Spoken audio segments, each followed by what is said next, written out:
all the professors. Yeah, they sold me on it. Yeah. Good. Well, hopefully I got some students starting there this summer. So, and then the Cool. weird part was a student that I actually had to kick out because he refused to do any work. Then he hit me up yesterday. It's like, okay, so where's the best place to be learn how to be a diesel mechanic? I'm like, dude. Yeah, you know. I mean, what can you do? I mean, if you hate learning, if you never read and you hate thinking, you know, you're not going to be successful anywhere. No, you're not. And then I had a 17-year-old student that he actually got into the union, and he's been working all week, and he said he just can't hack it, and the only reason that people can hack it is because everybody's taking Norcos all the time. Oh, great. Yeah, so he didn't want to do that, thank God, but yeah. Yeah, that's the problem. Yeah, can you imagine? Besides, I mean, what's Norco's going to do? It's like walking around with a broken leg. You get enough Norcos, you can walk around with a broken leg, but look what it's going to do to your leg. Yeah, and your brain. Yeah, and you just destroy your leg, you know, destroy your back carrying all this rebar. Yeah. So he's looking elsewhere. But did I tell you guys about the Intech Center? Mm-mm. Well, someone should. Let me see. Intech.org.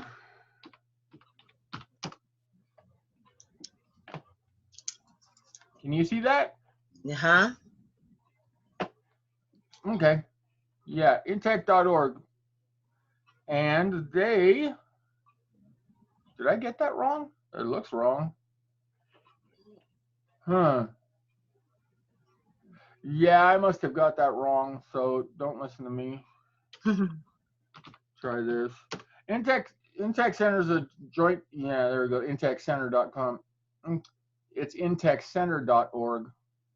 That's not it either. Okay, but this is third time's a charm. Watch. There we go. COVID-19. So this is the Intech Center, which is a joint venture with California Steel and Chaffey College, which is why, as you can see, for many students, it's going to be free. And what you can do is, you guys can see that? Mm-hmm. Yep. Okay, so let's see, events. I thought that was an event I was going to tell you about. April 15th, 2020. No, that is, well, can't go to their open house. About student services. There we go, training programs. So they got all kinds of training programs to teach you how to weld, teach you air conditioning, such like that. But I thought more importantly for you is they've got pre-apprenticeship programs and they got apprenticeship programs. So this is like $100,000 a year job in like 3 or 4 years. Tons of overtime because nobody knows how to do this kind of work anymore. So this would be a strong suggestion on my part. Okay. Yeah, because it's like $40 an hour. What, 4 years from now? 5 years from now? And $40 an hour is almost twice as much as $20 an hour. Yeah. And but the thing is, they're working all this overtime, and if you're working overtime on a $40 an hour job, that's like $60 an hour. Yeah, that's not bad. That's groovy, is what it is. And if you were a foreman or something like that, it'd be even more. So, okay, wrong arm. So, yeah. Here's what happened. I had a student that actually went through this program. And he was working at California Steel, and his grandmother died down in Mexico, and he went down there for 3 weeks. And by the time he came back, he was done. They didn't put up with it. There's certain things you just can't do. Right. So I told him wait a year and then go back, because he was getting good reviews. Yeah. So if I was you, and I'm not, but if I was, what I would do is I would get a hold of the Intake Center, which is located on what, Sierra and Foothill, and I would ask for a tour, and I would like to, no, Cherry. You guys can see that? Oh, Cherry. Is it 9600? 9400. Okay. Cherry, oh baby.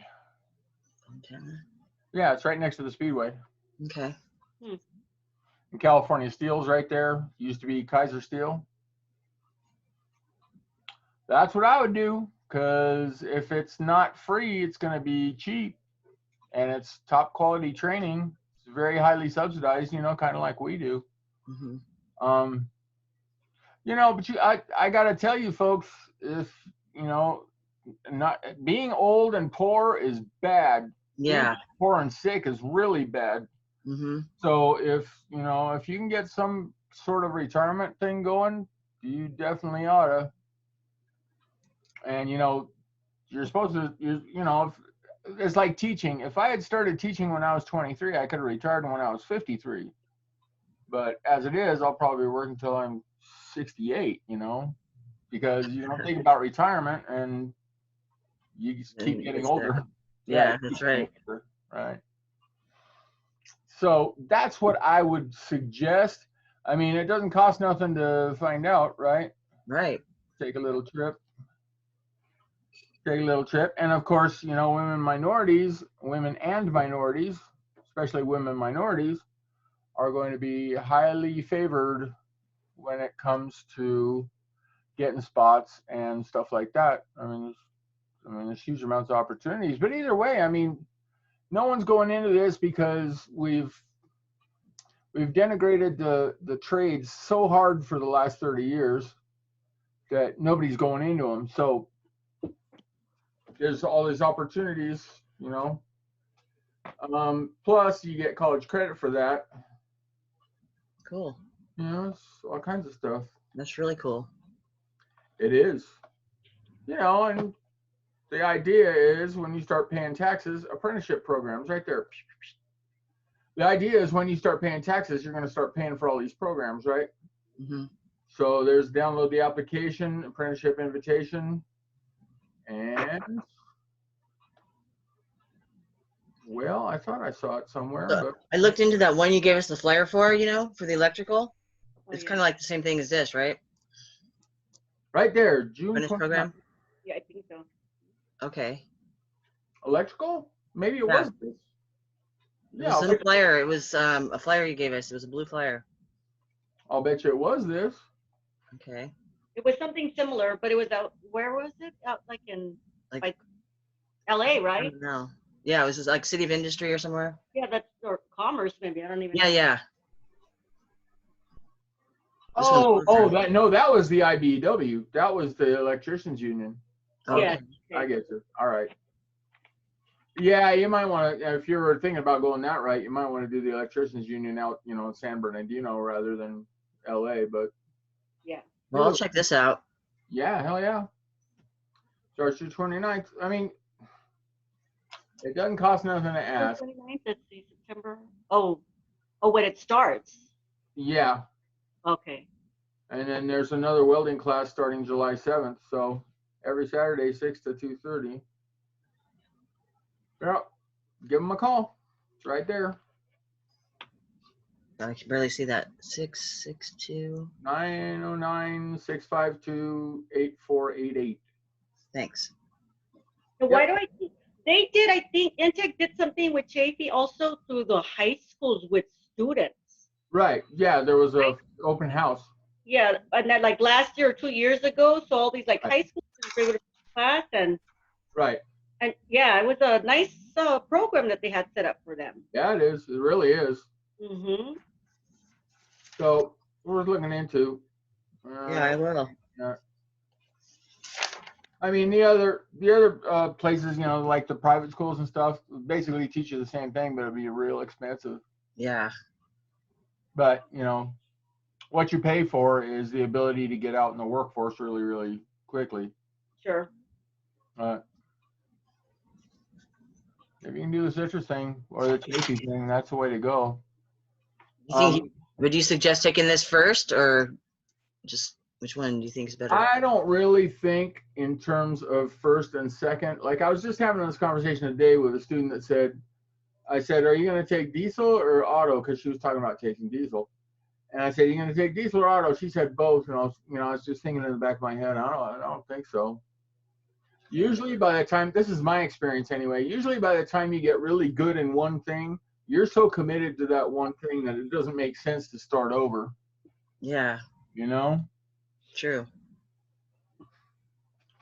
Because I taught plumbing and I taught electrical for a long time, but it's like, you know what? I've got so much invested in automotive that it really doesn't make sense to start off at the bottom of something when I'm already at the top of something else.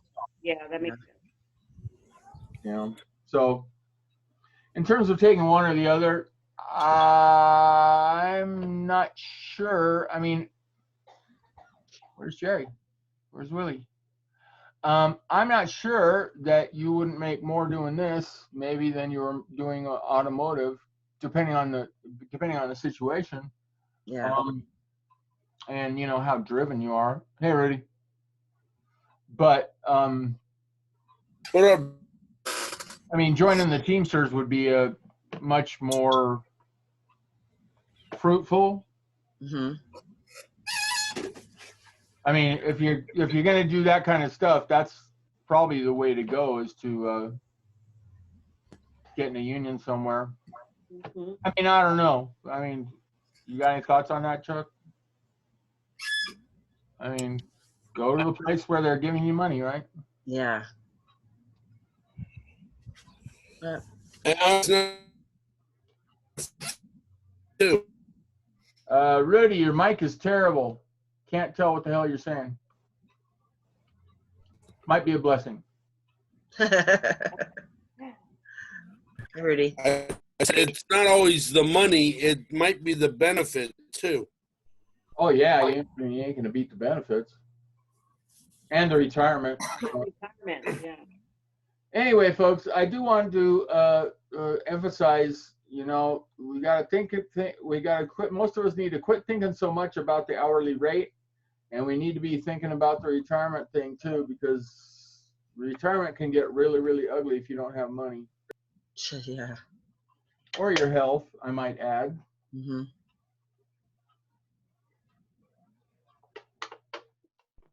That's my theory. That's what I know about that. intechcenter.org. Okay. That's my hypothesis. Today is the 14th, huh? 2020. All right, let me see this. Oh. I think. What? Say what?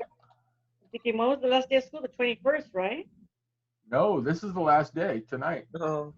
No, I guess I was thinking the official last day was the 21st, wasn't it? For regular, like the high schools?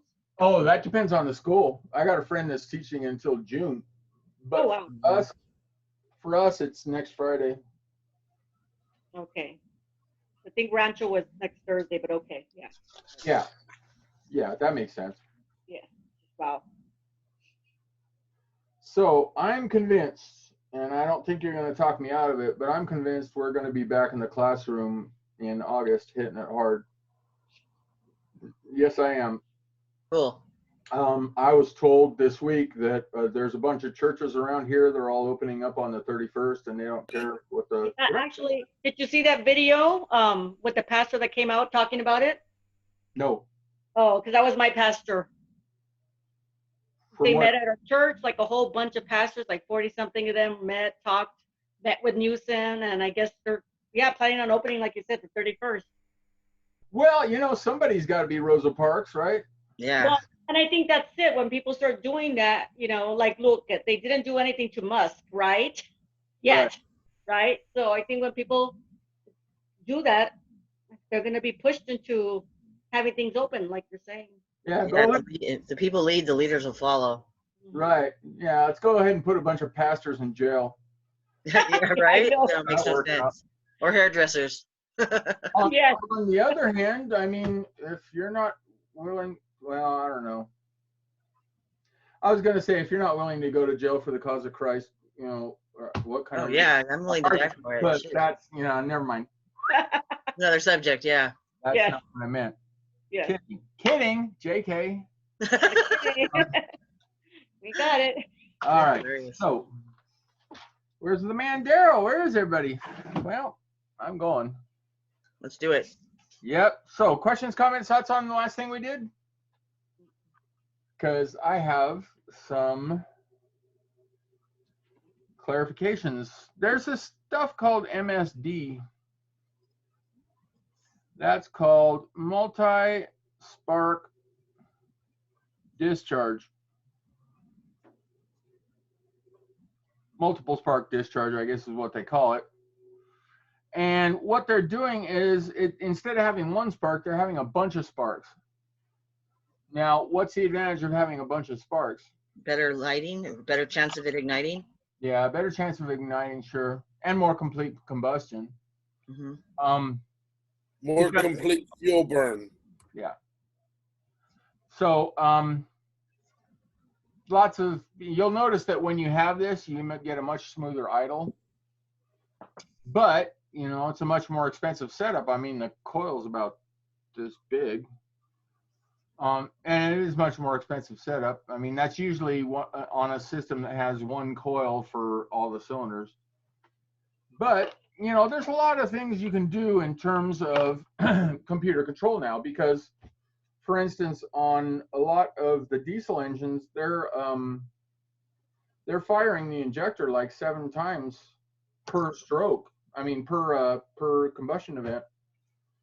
They're like firing it 4 times before the piston gets up, and then they're firing it 3 times after the piston comes down, which is crazy, baby, but that's what they're doing. You know, it's like we're just trying to make things more efficient, and it works. It works doing that. So we are talking about ignition systems, and I wanted to kind of cover some stuff before we moved on to the next. Now, shoot, wish I hadn't done that, but there we go. That right there goes like this. As you can see, we've got threads like that.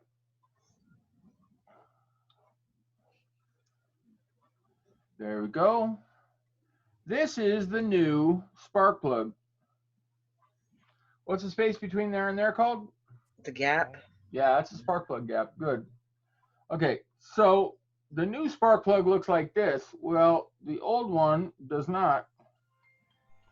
The old one, well, let's make sure that's rounded off. Ah.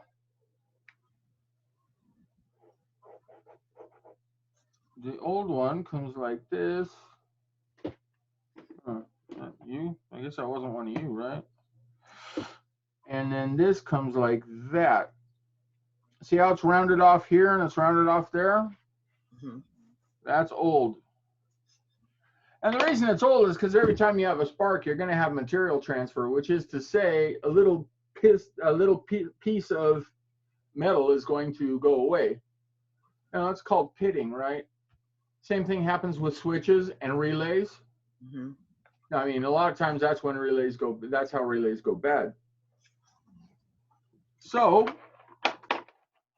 And contactors. Right, yeah, any type of switch, right? So, is that a problem? Yeah. Yeah, that's a problem. And you got to understand that you're going to have kind of a scale covering this, which is a type of corrosion. It's kind of like the ash that's left over after you burn a log, except it's metal. And as a result, what happens to the resistance? Goes up. Yeah, the resistance goes up.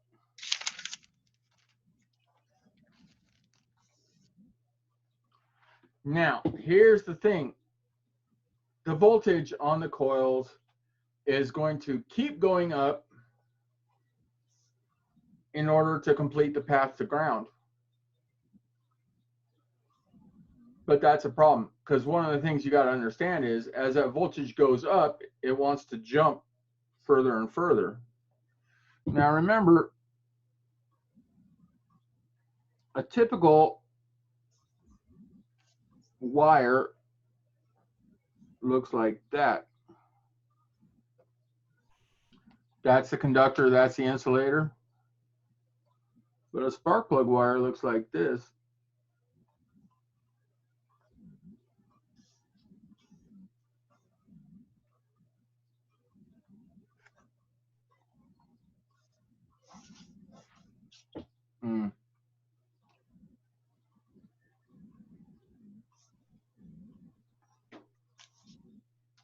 See the difference?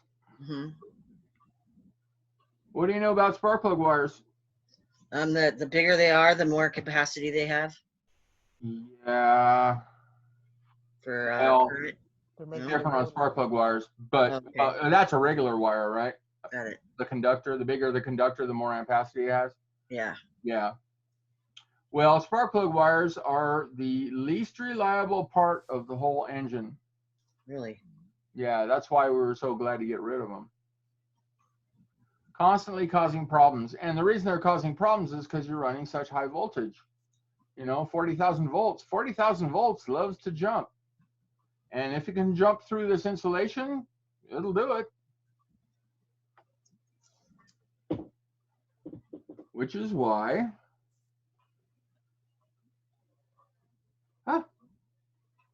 some spark plug wires are going to be like that. And then you're going to have the same size conductor, but this wire is going to be like this.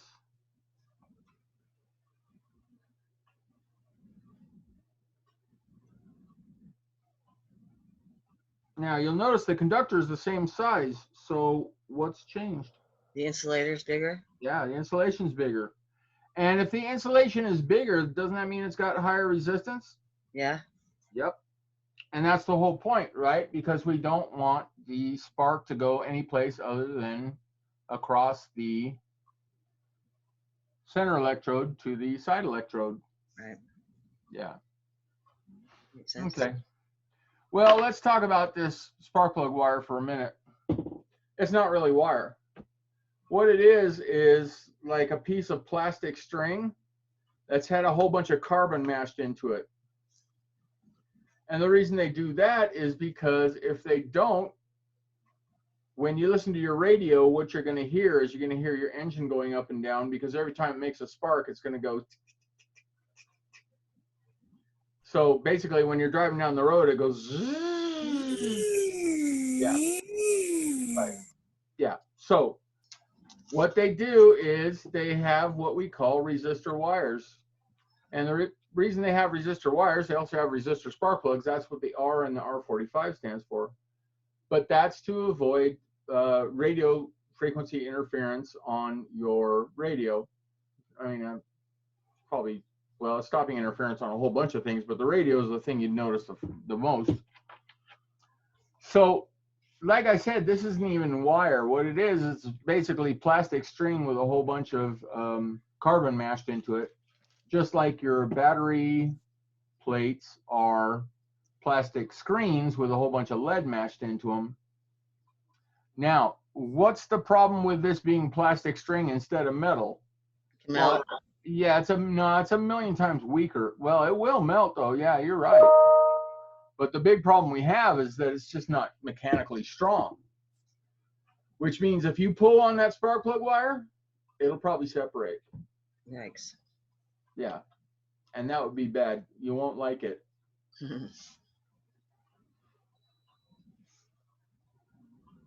So let's see. High performance spark plug wires are going to be bigger in diameter so we can get more insulation between the conductor and anything it wants to arc to. But as a result, it's going to be more expensive. That's, you know, how much does a set of spark plug wires cost? I'm not sure. $20. 60, A 80 good bucks? set is about $50. All right. Yep. They're expensive. Close to about 100. Right. Yep. So this is carbon impregnated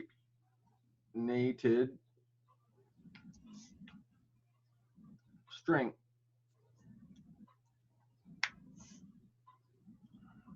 Ah, there we go. No complaints. So that's why the spark plug wire is the least reliable part of the car. It's very mechanically weak, and it's under a lot of stress electrically because it's got the highest voltages in the car. And high voltages always want to leak. You ready for next page? Yep.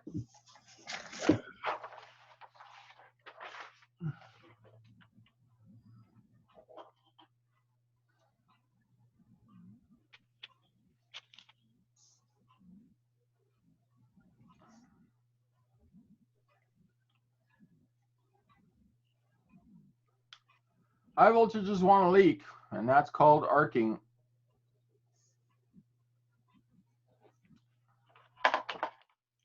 And arcing was the #1 cause of failure when it comes to spark plug wires. Because what happens is basically the spark plug wires, you know, when people put them in, they're careless, and they put them up against something hot, and as a result, what happens is they melt against the hot thing, and as they do, the insulation gets thinner and thinner, and when the insulation gets thin enough, the voltage just jumps to the exhaust manifold or whatever hot thing the spark plug wire is touching. High voltages want to leak, and that's true whether you're inside the distributor cap or whether you are. That's because that part of the engine is grounded. Yeah. Well, pretty much any metal part of the engine is going to be grounded. Any metal exterior part of the engine is going to be grounded, yeah? Yep. Okay. Which is to say connected to the negative side of the battery. Yeah. So, in order to stop that from happening,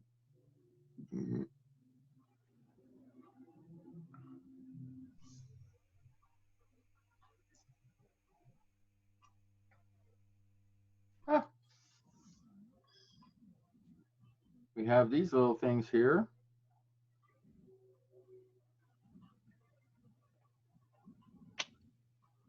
Not my best drawing, but not my worst. So we'll call it a draw. That's not terrible. I guess that goes like that. What's that? Exhaust manifold? No. Yeah, it does look like that though, doesn't it? Spark plug wire. Loom. Odor. Oh, it's a loom.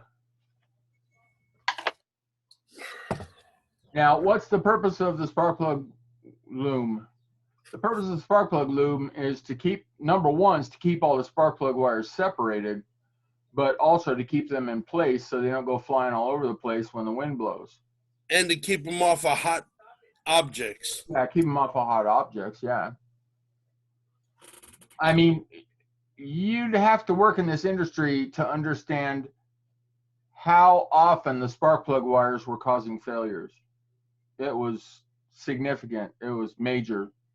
That's why we were all glad to go to Coil on Plug, where we had nothing but primary wires going to the top of the spark plug geographically. Okay. No, Rudy, you're dropping out so hard, Rudy. Yeah, Rudy, you're dropping out to the point of being unusable. Hey, Michelle, are you using a cable now? No. Oh, you're coming in a lot clearer. Yeah, thanks. Stick me back in. Huh? Literally. It sent me out of the meeting back to the home screen on Zoom, and then I logged right back in immediately. Huh. That's better. You sound better. There you go. Dad, does this look dumb to you? Your wife is- All right. So where's Arnold? Can't hear you, Chuck. Can't hear you. Yeah, you're on mute. Oh, my mic's on. Sorry. There you go. Where's Arnold? I don't know. I haven't heard or seen from him 2 weeks. Oh, he's hurting my feelings now. That's. Michelle made cupcakes. She was going to shove them through the USB port. But incidentally, Chuck, at some point we need to get together so I can get you your tools and stuff back. That would be good. Yeah. All right. Are they doing the makeup sessions or in the shop at any point? What have you guys heard from CAS? We haven't received I any. tried to call them. Huh. Well, we heard something, but what else did I hear? I heard from somewhere else that there's a $54 billion shortfall coming next fall. There we go. Wow. But I think it's going to be way more than 54 billion, especially if they decide, you know, we can't go back to school until nobody's getting sick anymore. You're not. Oh my God. Hello, sir. Makeup. Yeah. Okay, can you hear me now? Yes, sir. Okay, all right. Finally, now we can get started. Yeah. All right, man. For some reason, my mic didn't work, so I had to switch things. There's the Well, can Rudy borrow yours? Because his isn't. funny. No, I'm serious. So, why are people not using the spark plug looms? Probably because they don't understand what they do. And they break, and they don't want to spend the money to replace them. And they break. They break a lot. Now, plastic gets brittle. What makes the plastic brittle? Heat. Heat and oil. Yeah, exactly. And, you know, we just didn't know that much about plastics, 20 years ago. So the plastics these days are much better. But, now when you're taking stuff apart on some vehicle that's 20 or 30 years old, you need to be paranoid, because if you're not, you're just going to be busting stuff up. Yeah. So that's what it kind of makes it difficult to work on older cars, older vehicles. I should say. Did you guys have a chance to watch the Citrus College open house video, other than Michelle? No. Well, you should. Yes. Hey, Jimmy, did you watch it? I watched it a little bit and then I turned it off. Dang. Okay. Well, you got a better plan? No. Rudy, your connectivity is unacceptable tonight. What's going on here? You gotta pay your bill or something. I don't know. That's better. I watched it, but it was pretty good. Yeah. Well, he had the time to go into a lot more detail than he usually has, during the live sessions. So, okay, well, let me know. I have not heard anything other than I heard the mention of registration next semester, but okay, I'll tell you. This is what I know. Oh, okay. Anyway, the point I was trying to make was, that's Dave Brown. So the point I was trying to make was that, I came to LA Unified, and were you there, Rudy, that time when they closed us down for the summer or something? Like there was some big budget issue, and they closed. Yeah, when everybody was claiming that they were pink slipping everyone. No, they were. So we were all out of work for like 3 months, and the thing was, you would think that people would just immediately go back, but they didn't. The students didn't immediately go back, and it took like probably 3, 4, 5, 6 months before things returned to normal. Yep. So what I want to warn you about, folks, is don't let that be you. Don't take a semester off just because you're disappointed because you haven't heard anything or whatever. I mean, we got to go after this, because like I was telling the guy at CarQuest today, It's like $80 for 60 hours. That's like $1.20 an hour. That's Yeah. ridiculous. You know, it's like you're dumb not to. I mean, it's cheap insurance, you know. Oh, so I heard the radiator went out on the Silver Corvette. No. Radiator went out on the Silver Corvette, and the dude's like calling me, and I'm like thinking to myself, you know what? Is he gonna call me every time anything ever goes wrong on this car? But no, he just replaced the radiator, and it's, you know, back in business. So here's the thing, though: if you're gonna replace the radiator on a Corvette, it's gonna be a spicy meatball if you can't do it yourself. Yeah, I bet. Yeah, but if you can do it yourself, it's, you know, $80 probably. That's much better. Yeah, much better. Oh, Michelle, how's your truck? How's your truck? It's doing good. Wow. All right. The alignment feels a lot better. Oh, good. Good. Man. Where'd you get it aligned? At the shop in Phelan. Shop and feeling. Oh, wow, you're way up there. Okay. Yeah, I was at my mom's when it broke down, so I started smoking. Well, Dave, what do you think of Connie and Dick's? Is that a good place? Connie and Dick's is probably the best place in Southern California. Okay. Why? What are you thinking? I'm gonna rebuild the front end over the summer, but I got to get it aligned. Might be a spicy meatball, but yeah, it's well. Okay, here's the thing. There are gonna be places that are. Oh, okay. Look, here's all you need to understand right here. The triangle. Mhm. Maybe you've seen this before.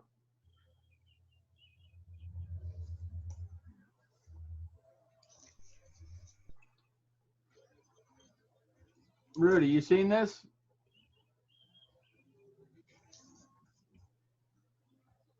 Yes. Yep. Good, cheap, or fast. Choose any two. Can I choose the same one twice? Yeah, exactly. Yeah. Because if you want it good and cheap, it probably won't be fast. And if you want it cheap and fast, it probably won't be good. If you want it good and fast, it probably won't be cheap. Yeah, you can tell I got a master's degree. So, so what I found, especially in this industry, is that if you try to go to a cheaper place, Dad, how are you? What I found in this industry is if you go to a cheaper place, they don't have the diagnostic equipment or the diagnostic skills. Right. So what happens is you end up wasting more money because they diagnosed something wrong and replaced the wrong parts than if you had gone to the place that charged more but had better skills. I mean, Scott Brown at Connie and Dick's started the International Automotive Technicians Network, and now he's running a diagnostic network. I've never seen anyone as hardcore as him, period. And I've seen a lot of people. He's hardcore, way hardcore. So in terms of getting it done right, I don't think you're going to find any place better than that. Okay. Except Chuck Rayner. So, yeah, Connie and Dick's, just off of Indian Hill in Claremont. Right. But it's interesting. I went to this other shop I used to go to in Pomona, and they looked like they were crowded. You know, fewer and fewer people are acting like they're too scared to leave the house. I should tell you something. Hey, I've been golfing every day this week, so. Oh, you poor guy. Yeah. Man, that would be torture for me. Better you than me, but that's good. Really, y'all sunburned? Yeah, getting there. Yeah. It's good exercise.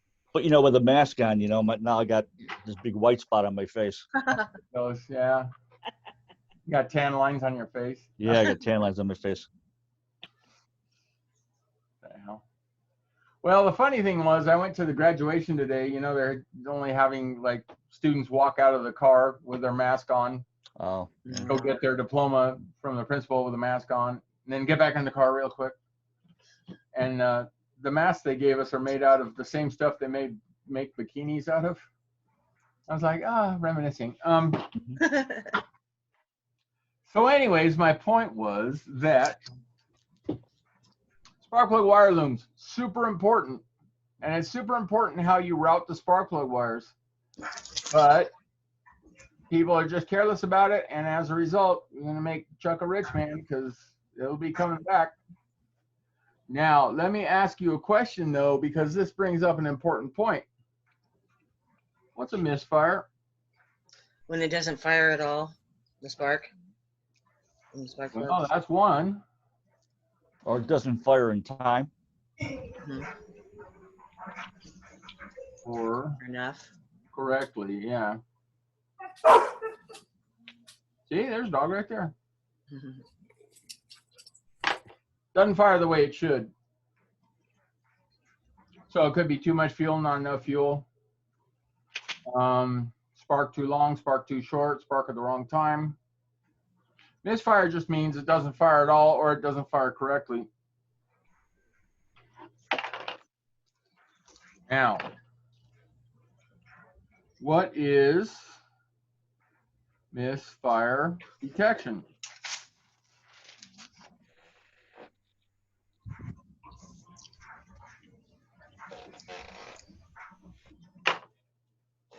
If I have a 74 Oldsmobile and I get a misfire, is the check engine light going to come on?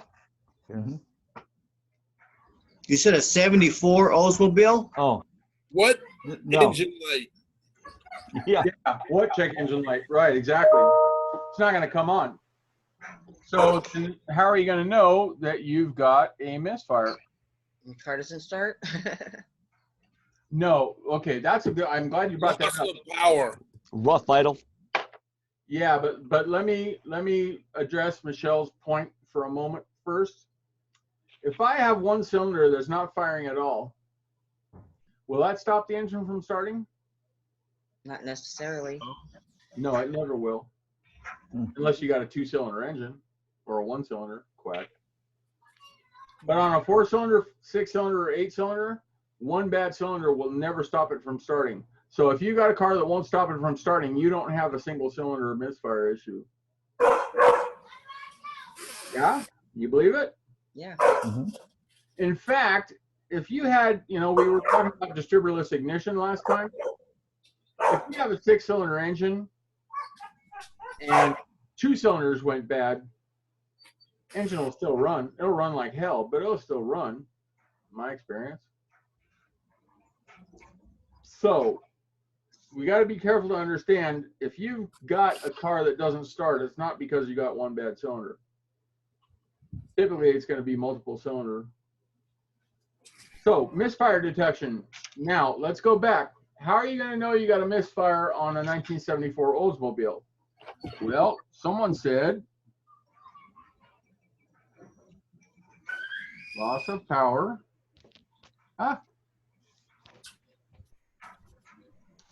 Rough idle. What's idle? Just be that the engine's turning when your foot's not on the pedal, on the gas. Good. It's going to have low idle. What's your idle speed supposed to be? 750. Sure. Let's say 650 to 800. And then it's going to go to, I don't know, Come up here, babe. 450, 500. All right, who's got the dog barking? Is that me? Better not be me. Oh, All right, so low idle, yeah. On an older car,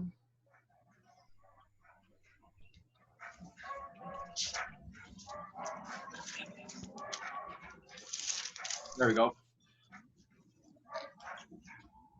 What else? smell of gas. Yep, emissions Mm-hmm. and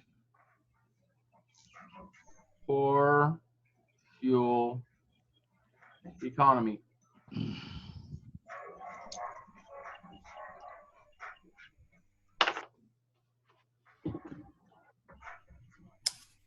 Yep. Yep. That's how you're going to know if you have a single cylinder misfire.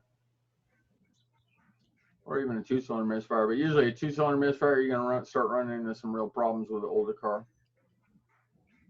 Because the newer car has something that makes misfire detection a little more difficult, but a lot less dangerous. Huh? Like that? Economy.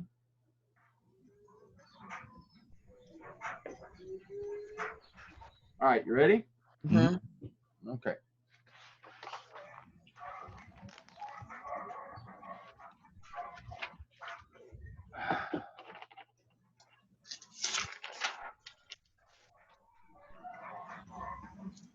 Okay, so what we have is the IAC.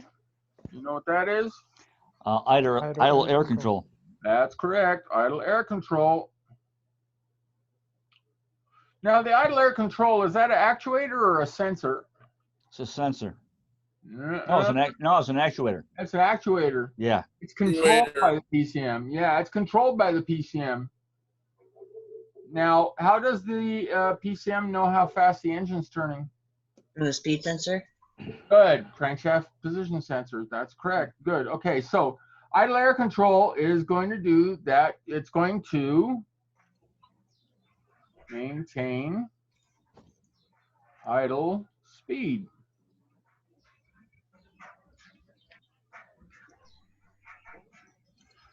Now, why does that matter? Well, if you were to turn your steering wheel all the way to one side, that creates such a high pressure in the power steering pump that your idle speed will actually come down.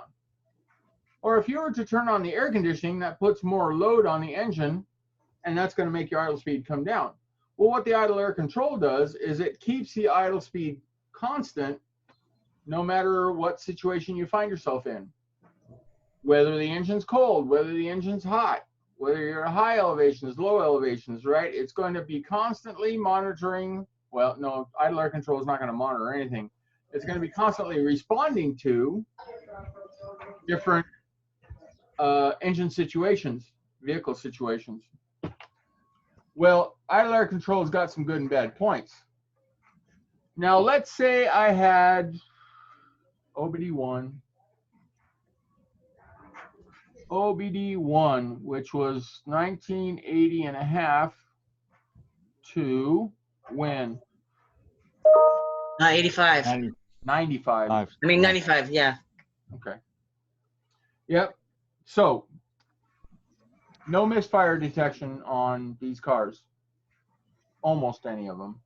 I mean, you're going to see some 94s and some 95s that have an OBD2 system, primitive OBD2 system, but typically you got no misfire detection. So my question to you is, we said that back in the olden days when you had a misfire, that it would drop the idle speed down. Why? Because, well, let me ask you a question. If I have a wagon with 6 horses and one of them dies, it's going to slow down the wagon, right? Right. Well, the same thing is true with the engine. If I have a certain idle speed and one engine stops contributing, it's going to slow down the engine. Idle speed, does that make sense? Mm-hmm. Yeah, okay. So, OBD1, 1980 and a half to 1995.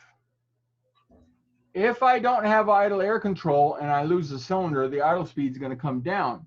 And that's going to make it easy because now you're going to say, well, you know, I must have lost the cylinder because now the engine's idling a lot lower than it used to.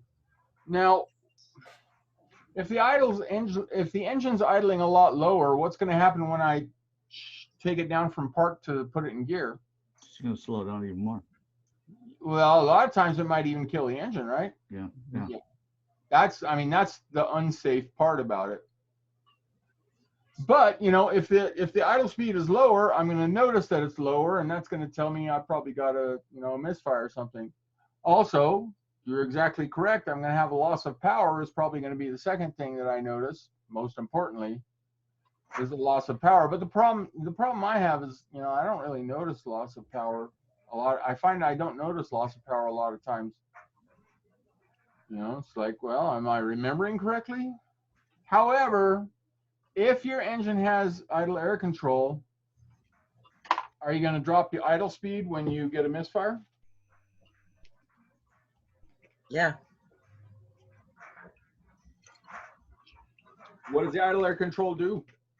Maintain it no matter what, right? It means it Oh, it maintains maintains it no it, matter yeah. what. Yeah. So you can disconnect half the cylinders and it'll still idle at the same speed. It'll be rough, but it will still idle at the same speed.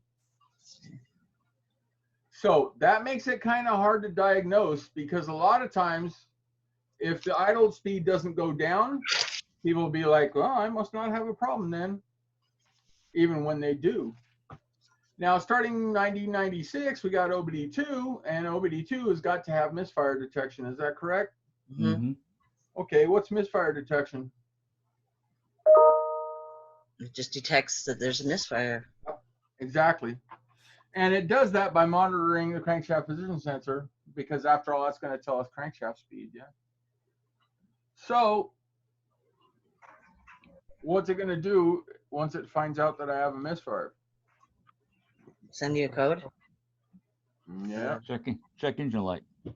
Yeah. it's going to misfire. Well, you skipped a step, though.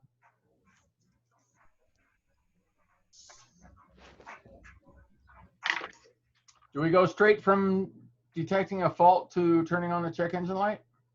Not always? No, it has to happen. Never. Never, okay. What happens first? It'll warn you of an impending problem? It doesn't warn you of a pending code. It just sets it, Okay. keeps it to itself. Oh, okay, that's right. Yep. We're going to start off with a pending code, which means the computer's going to say to itself, well, you know, I recognized a problem. Let's see if it happens again. Because back in the olden days, back when we weren't that good at doing this stuff and our connectors weren't that good, what would happen is you would drive over a bump in the parking lot and it would actually show a fault. So what they wanted to do is they didn't want to be turning on the check engine light all the time. So what they did was they came up with these pending codes, and that pending code means, all right, I've seen a fault. Let's see if it happens again. Now, if it happens again, it becomes a stored code. And it's going to give me a malfunction indicator lamp, which is a check engine light in popular vernacular.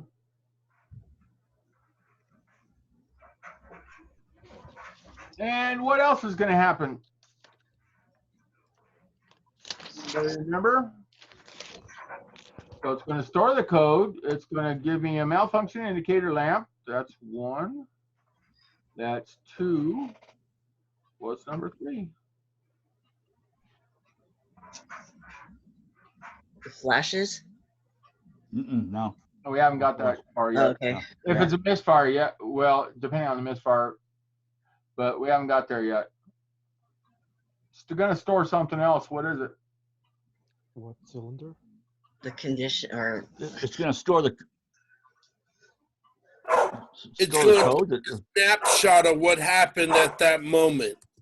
yeah, Yep, that's called a freeze frame. that's right. Or freeze frame. Okay. Yep. Which is, like Rudy said, a snapshot of what's going on with the engine at that moment. So it's going to give you road speed, oxygen sensor reading. It's going to give you mass airflow sensor, coolant temperature sensor, throttle position sensor, RPM. Why? Because that's useful diagnostic information, right? It's not going to give you a big list of 3 pages, but it will give you, it's required to give you at least a minimum data set, which is a list of probably 12 or 15 things. Okay, now, Michelle brought up this flashing code thing, and I want to make sure we're clear on this. And so there's 2 types. There's flashing, and then there's non-flashing. And we're talking about check engine lights right now, right? Yeah. All right. So not flashing means fault detected. Could be a loose gas cap. Could be a purge valve that doesn't work. Could be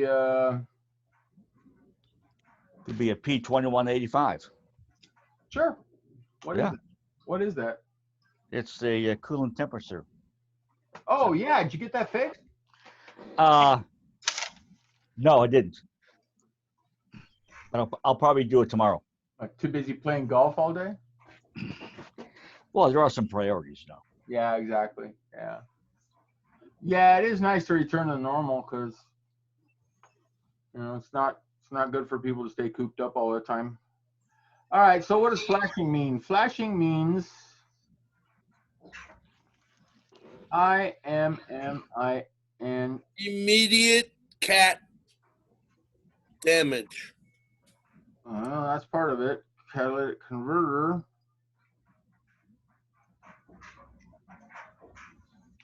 Or engine damage.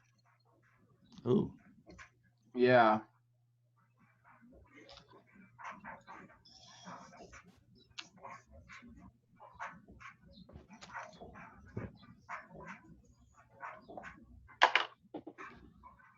Yeah. Imminent catalytic converter or engine damage.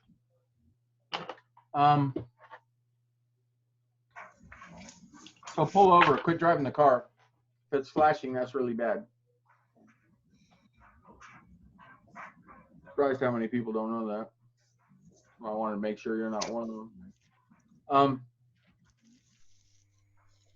So yeah, I've seen people drive around with. Well, I'm driving around on a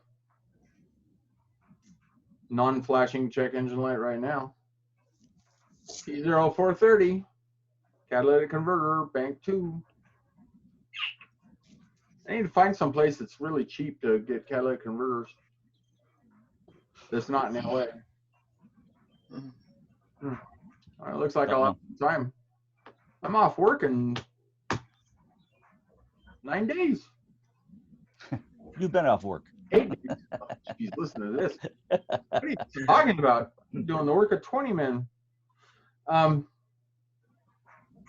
So flashing, you don't want to be driving on, but non-flashing, you really shouldn't be driving on, but especially if you don't know what it is. So, I mean, get a scan tool or find someone who's got one and see if this is something you should be really driving on or not.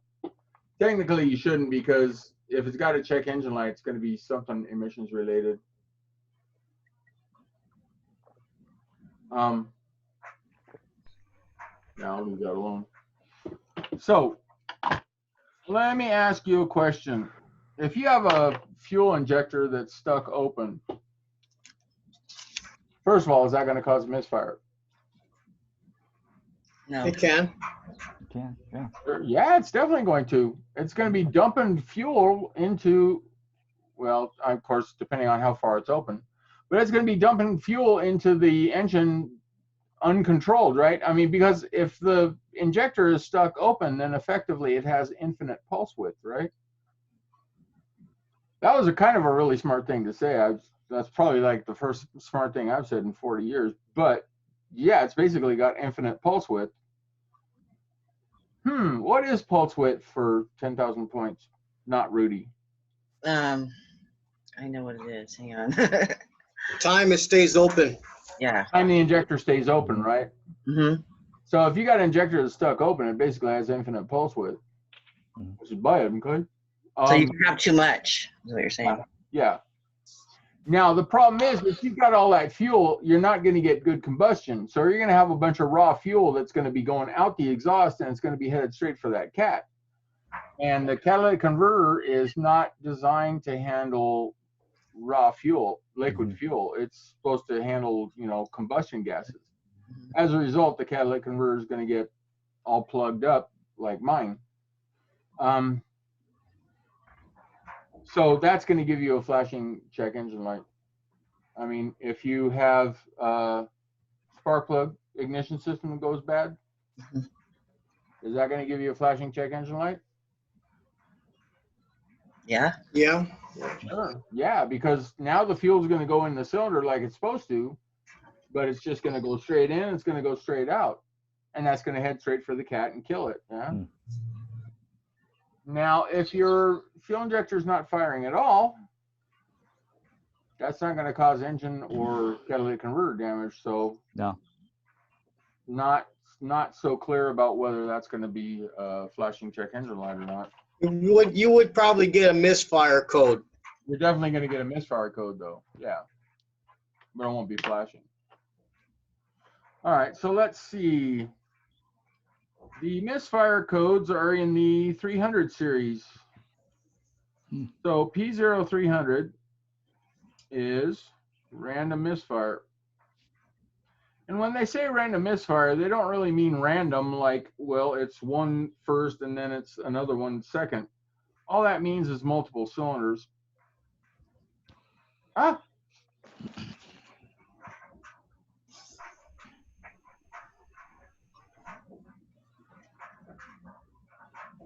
P0306 is misfire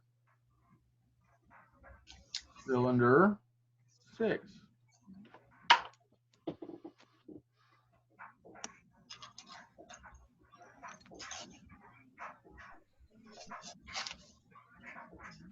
So to answer your question, Michelle, about the makeup sessions, we're not going to have any makeup sessions until, you know, we can't even get within 6 feet of each other. So it's all right. We're definitely not going to have any makeup sessions before then. So who knows? We'll see what happens with this.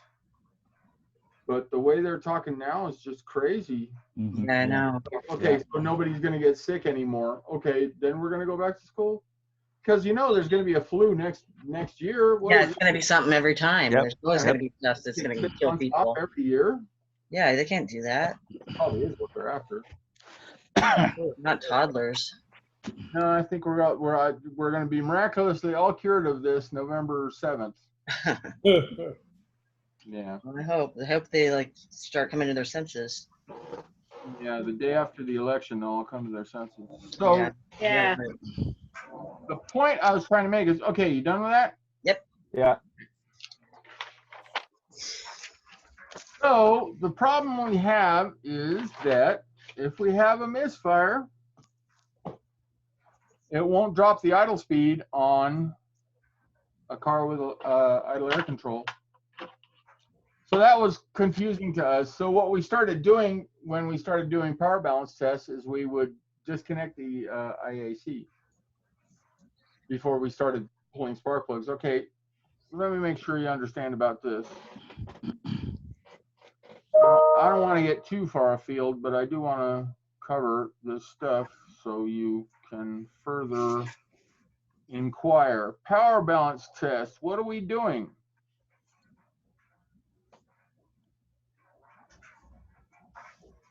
Extraordinarily important test, and if you get a good scan tool, many of your modern cars can do it with the scan tool.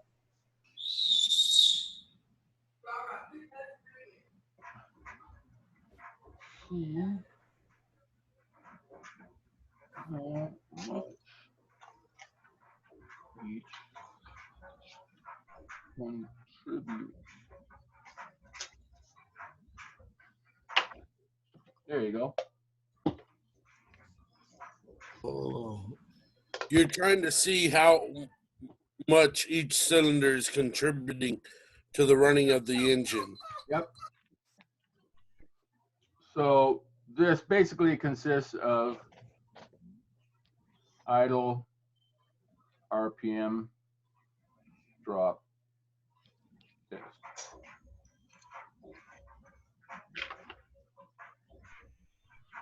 Now, modern cars can do this by just dumping an injector at a time at 2,000 RPM and just seeing how much the crankshaft slows down as a result.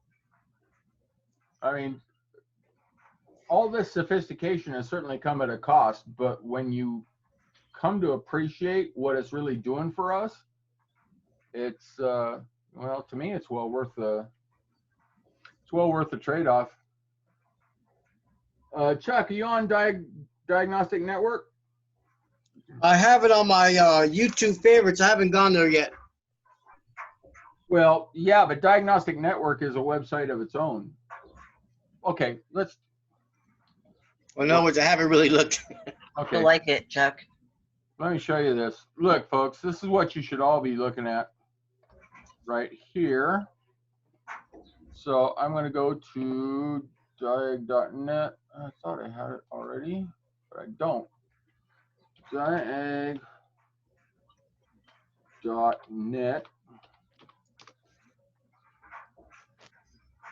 Yeah, the guy that runs this is the owner of Connie and Dick's, if that doesn't tell you how hardcore he is. Okay, but look, see, because they have all these questions and some of them are extraordinarily difficult. But the more important thing is, you know, look, it's like they've got, oh, Chuck, look at this. Doggone it. 2 new Autel TS508s, and he was selling them for 130 bucks a piece with no sensors. Wow. Yeah, good deal. Should have picked up on that, but by the time I got back, they were gone.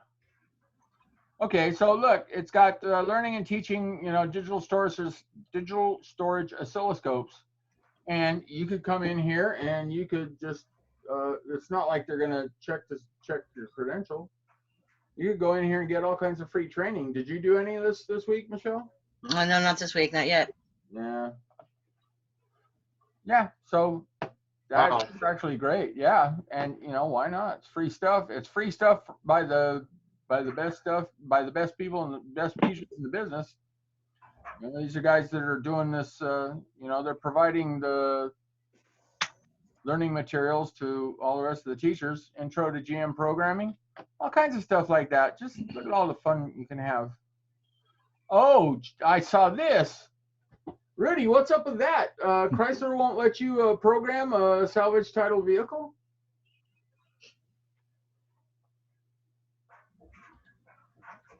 Did you guys know this? It's news to me.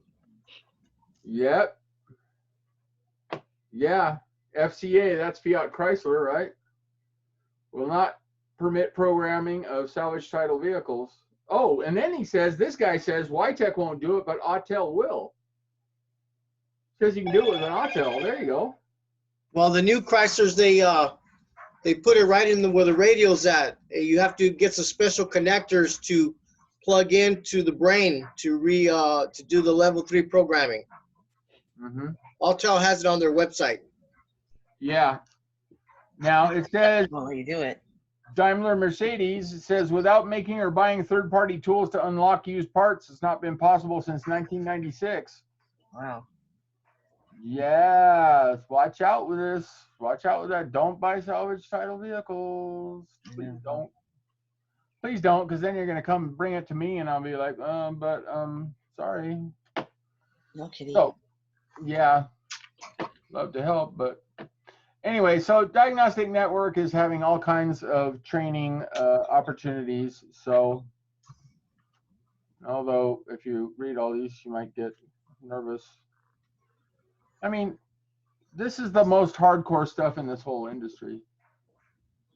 So, oh, Max from Glendora, what?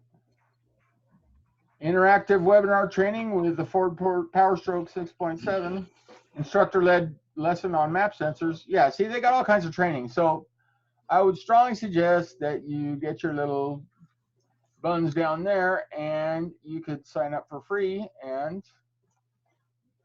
you see what Scott Brown's all about, see what he's doing lately. So let's go back.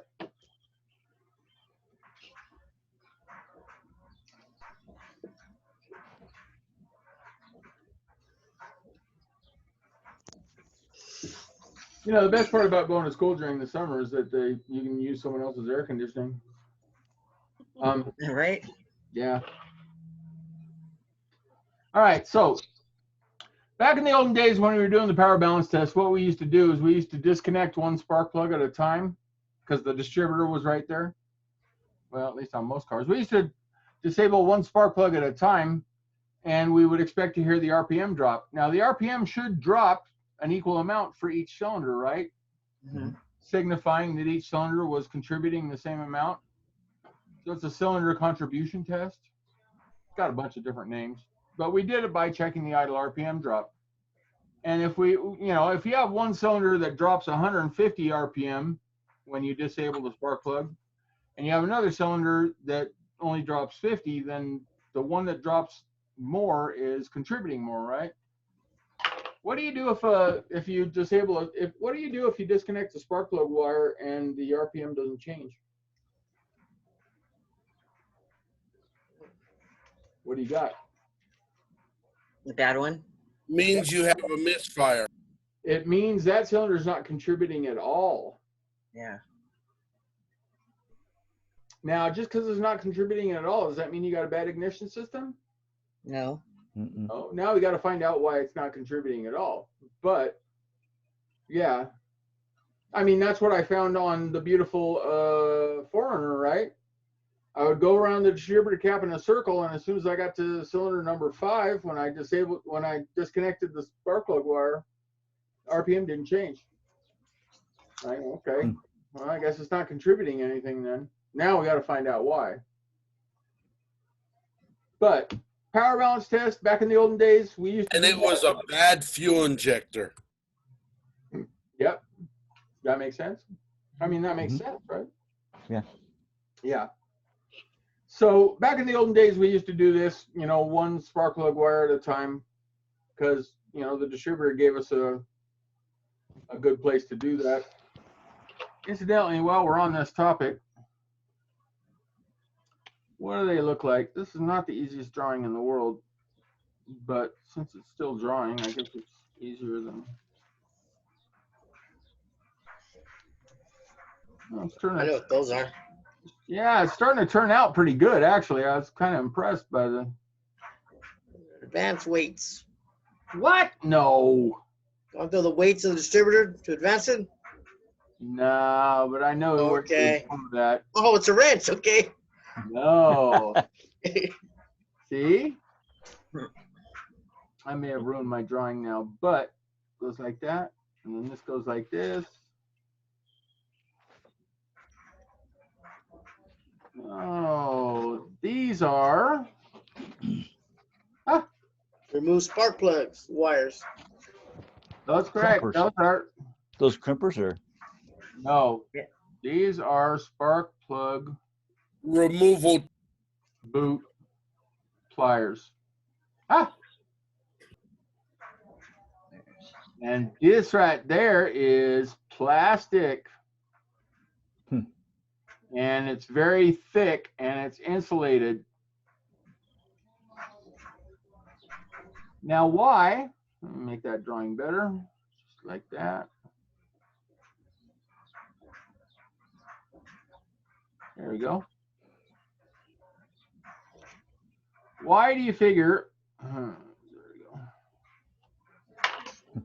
Why do you figure we want to have insulated handles and insulated jaws? So you don't get shocked. It got Because tired they of don't get zipped. Yeah, so you don't get zapped, right? Yeah. Now, here is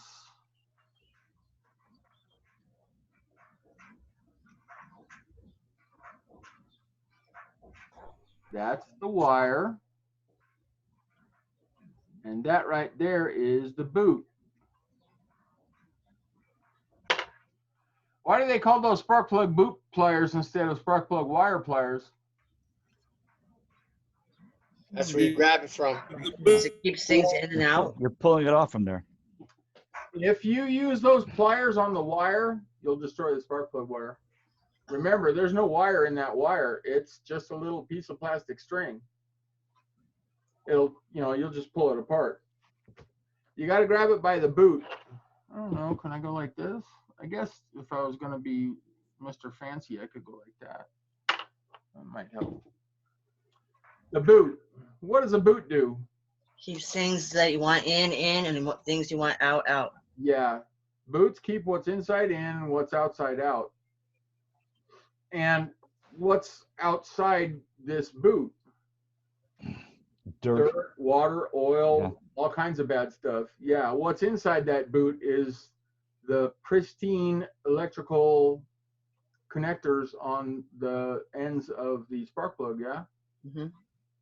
Now, you know how I told you a couple of pages ago, how the spark plug end would round off because every time you have an arc, you're going to have material transfer. Mm-hmm. Well, the same thing is true when you go to, because I'll show you a side view here. It looks like this. Boot goes like that. And then you have this little electrical connector thing comes like this. Well, what happens is, if you're not careful, when you're going to get arcs between this and the end of the spark plug, and that kind of welds those two together, kind of.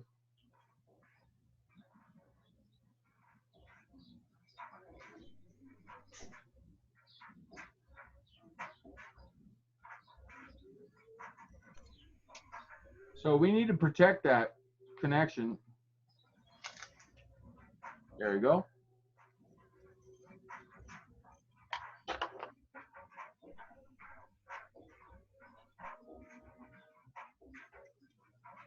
Okay.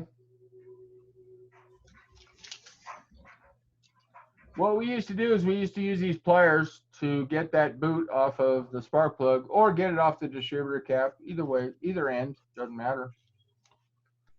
You don't want to leave it like that for too long because the coil will be going full voltage trying to find a ground, and it'll chew up your rotor, it'll chew up the coil, it'll chew up your distributor cap. So you don't want to do it forever. It's kind of a dicey way of doing it. I mean, if we had our druthers, we'd much rather disconnect the fuel injectors, but they're usually hard to get to.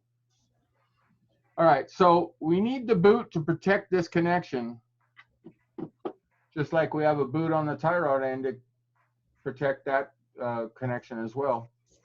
Yeah, big difference. Now, what you should use is dielectric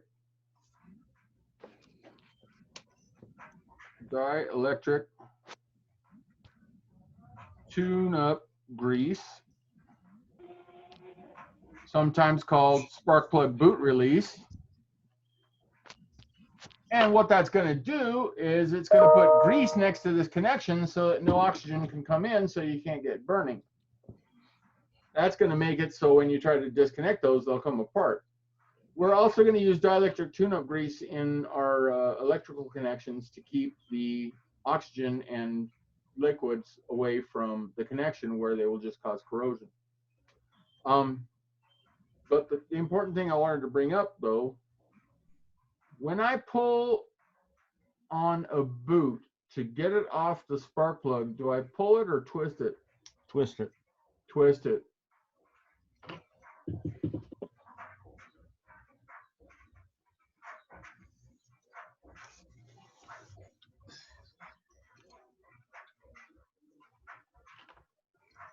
Now, how much did I say a set of spark plug wires cost? 60 bucks. Yeah. So if you decide to pull off these spark plug wires instead of twisting them, I can pretty much guarantee. You ever see the stinger come out of the back of a bee? Mm-hmm. It looks just like that. Yeah, and you'll see this little clip right here is stuck on the end of the spark plug. Mm-hmm. Be like, So that requires like a new set of spark plugs, unless you're super triple handy, but you know, it's still a bad idea. You should accept your punishment. So twist first, then pull. Yeah. I have a question on that spark plug tool. Yeah. I could never really find a decent pair to buy them from. They're so cheaply made. Right. Any suggestions? I like the Macos. You know, figure how many sets you're gonna buy. But yeah, I feel your pain on that. It's good to get a good set, but the problem is you don't want to spend 20 bucks on something like that, even though you should, because you're gonna want the straight ones. You're also gonna want the angled ones. So you just got to suck it up and pay the price. Does CarQuest carry them? CarQuest doesn't carry Matco, but they do carry spark plug boot pliers. Yeah. Yeah, but the stuff like, nah, I can't. I got to quit mentioning actual companies on these videos. might come after me as a representative of state organization. All right, you got that? Yeah. Okay. Incidentally, when we're putting these back on, how do we know they're on all the way? Just tight. Now you're gonna hear a little click. That's good push. Usually, yeah. Okay.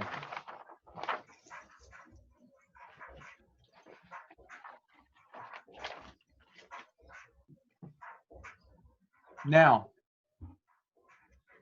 what we used to do to stop the idle air control motor from interfering with our power balance test would be to disconnect the idle air control. But now with a scan tool, well, like on Ford, even the OBD1s, the KOER, KOEO, KOER. Oh. What is that, Rudy? Key on, engine running. Key on, engine off. That is correct. Good.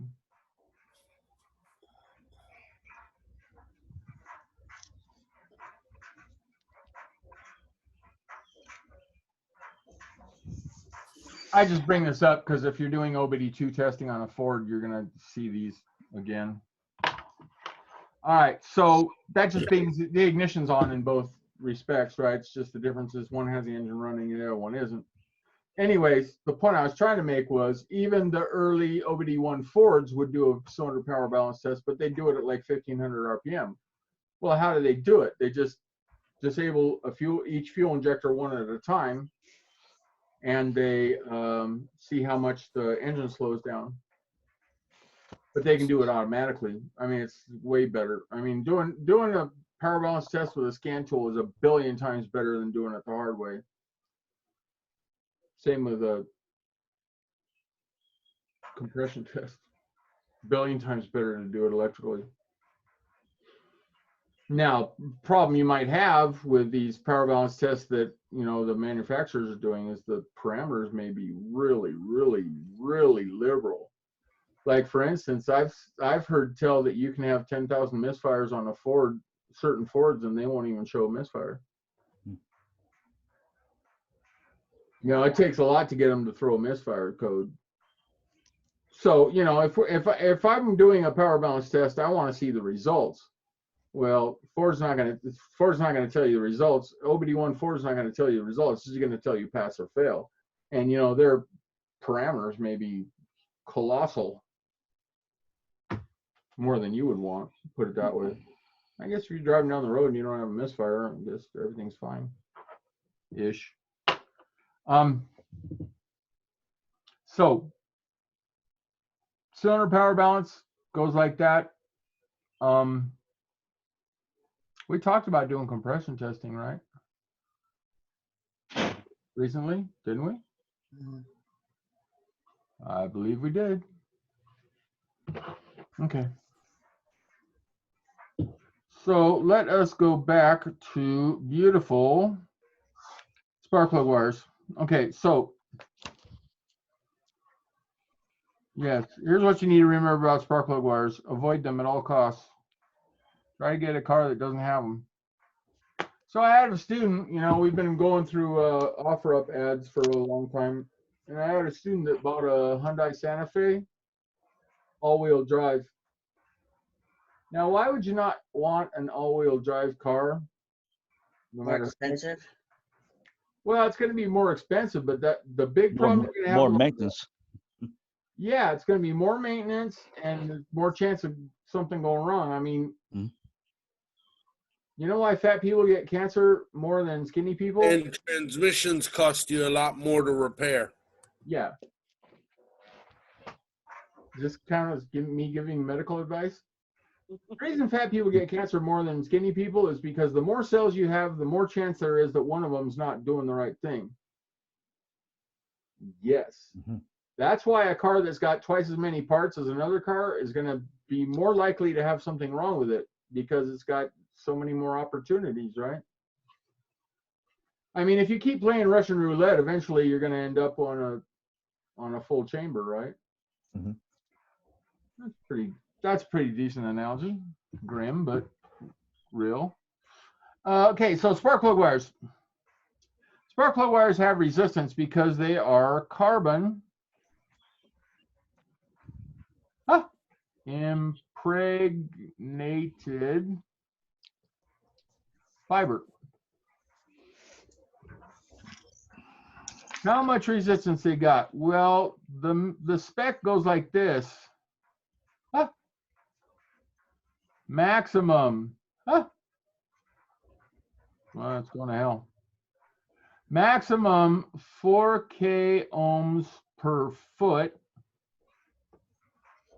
or 10K ohms total.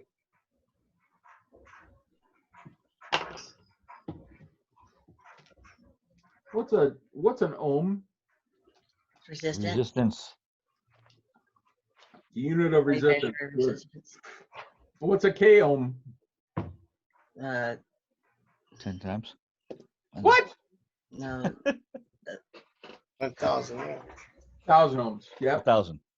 So the general rule for spark plug wires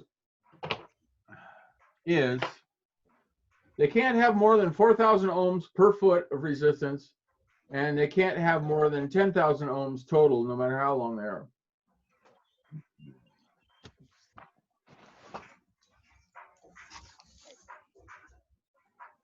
I just checked spark plug wires last week, and I tried it with the ohm meter. And when you try to run the ohm meter with the sound, it doesn't do it. Nope. I told you, continuity test will only work if you got 52 ohms or less. Now, while we're on this topic, let's look at this thing here.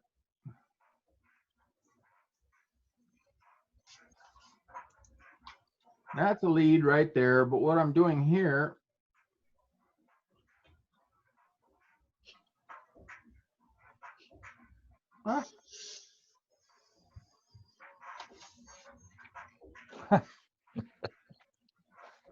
yeah, they say hands is the hardest Can one. we take a break? Oh, yeah, just let me finish this. Thank you. Okay, so here I am. Well, here someone is. Here Rudy is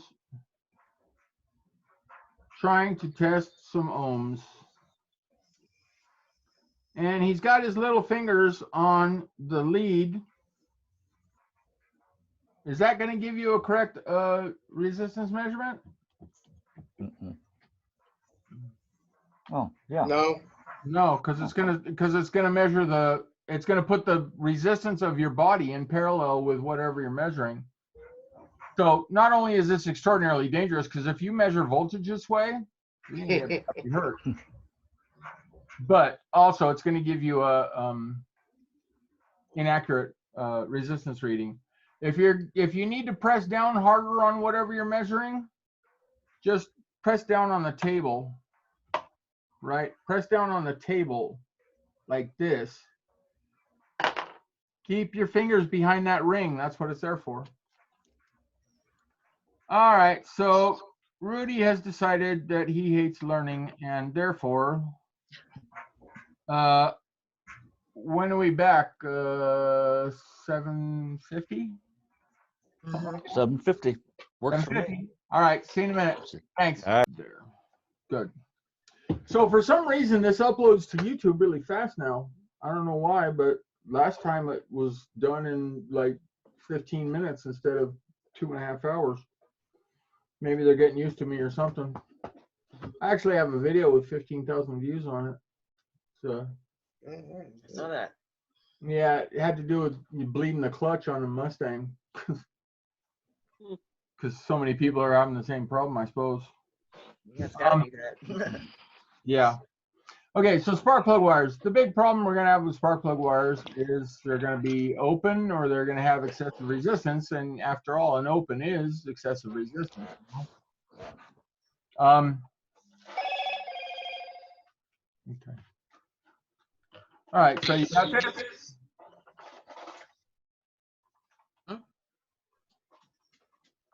making weird noises outside. Okay. All right. This is the last page. This is going to be 100 pages of notes in what? 7 weeks? 6 weeks? 4 or 5 weeks? I don't know. But that's good. That's good progress.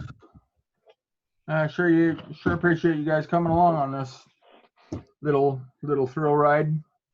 That's an experience. Yeah. I've enjoyed it. Yeah, me too. Sure a shame that all these complications went down, but you know, if people would think about it for 5 minutes, you know, what we're gonna do is just shut down every time there's a flu or whatever coming through. Right. I mean, It's not what's realistic. it, 1969? The equivalent of 168,000 people died of the flu, and they still had Woodstock. Yeah. You know, must have been a super breed. I mean, it's not like we stopped the Vietnam War. Yeah, I'm getting cynical about this. Anyways, my point was, so it's resistance check. If you fail the resistance check, then you need to get new spark plug wires. If I see insulation that's been melted or burnt through, I'm probably going to change the spark plug wires. Just because, you know, it's not worth getting stuck on the side of the road. Okay. Well, let's review a little because I want to make sure you got this. You know, one thing we haven't talked about is hot plug, cold plugs. Okay. Fine, we'll do this right after that. I mean, that right after this. Okay, so here we have a gap this big. And here we have a gap this big.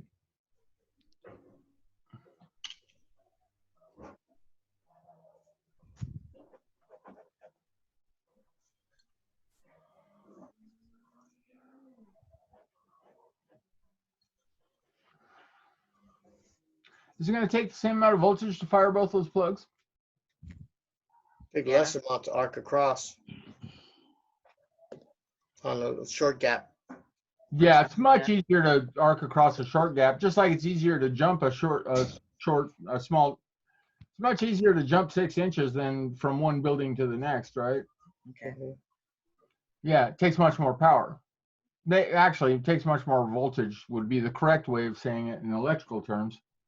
So it takes a lot more pressure, right? Just like if I have a garden hose, it's not going to shoot across the street. But if I can get it to shoot across the street and then I double the size of the street, it's going to take more pressure to get it to jump twice as far.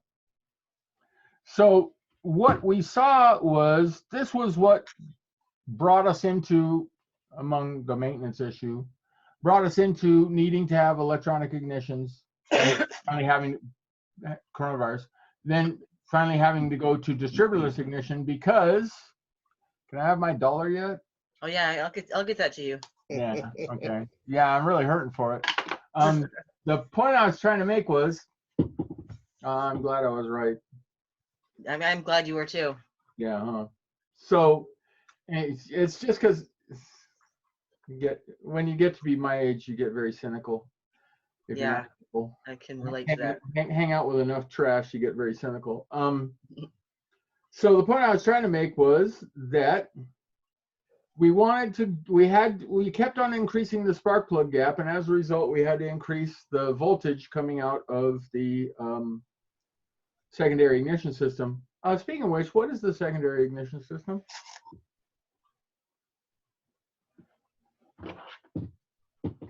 It's stored up until the point's open or the trigger fires it.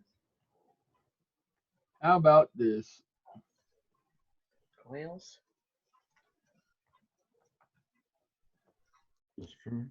The primary ignition system is where the electricity is first.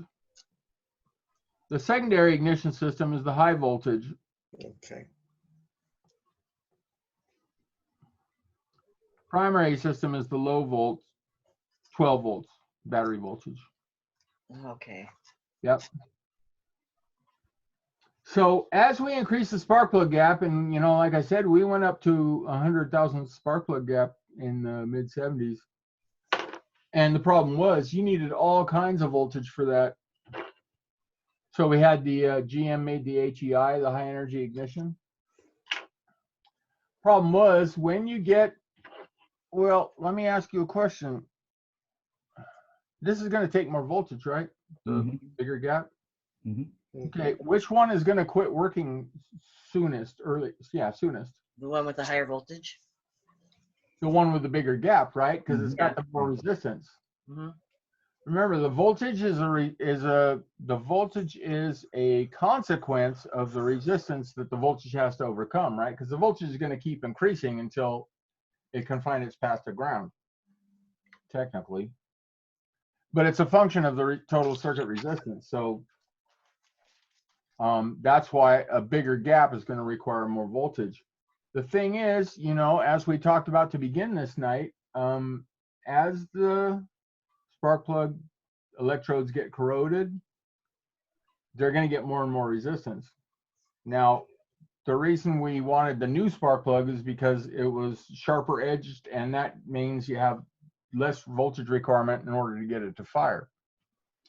But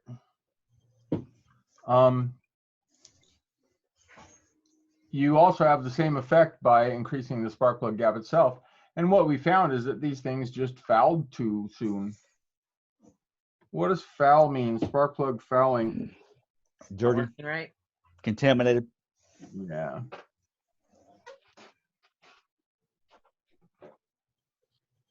Spark plug fouling is contamination or dirty.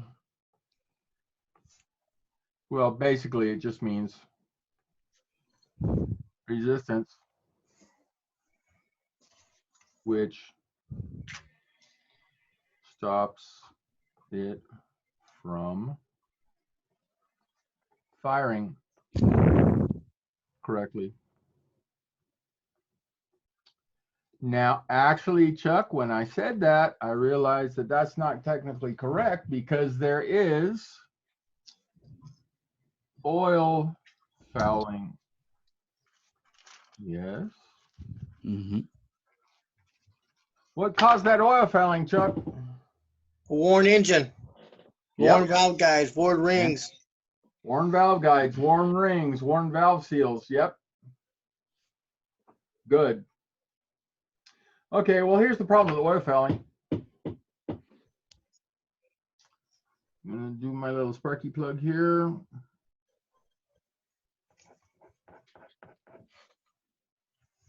Where's Tomas?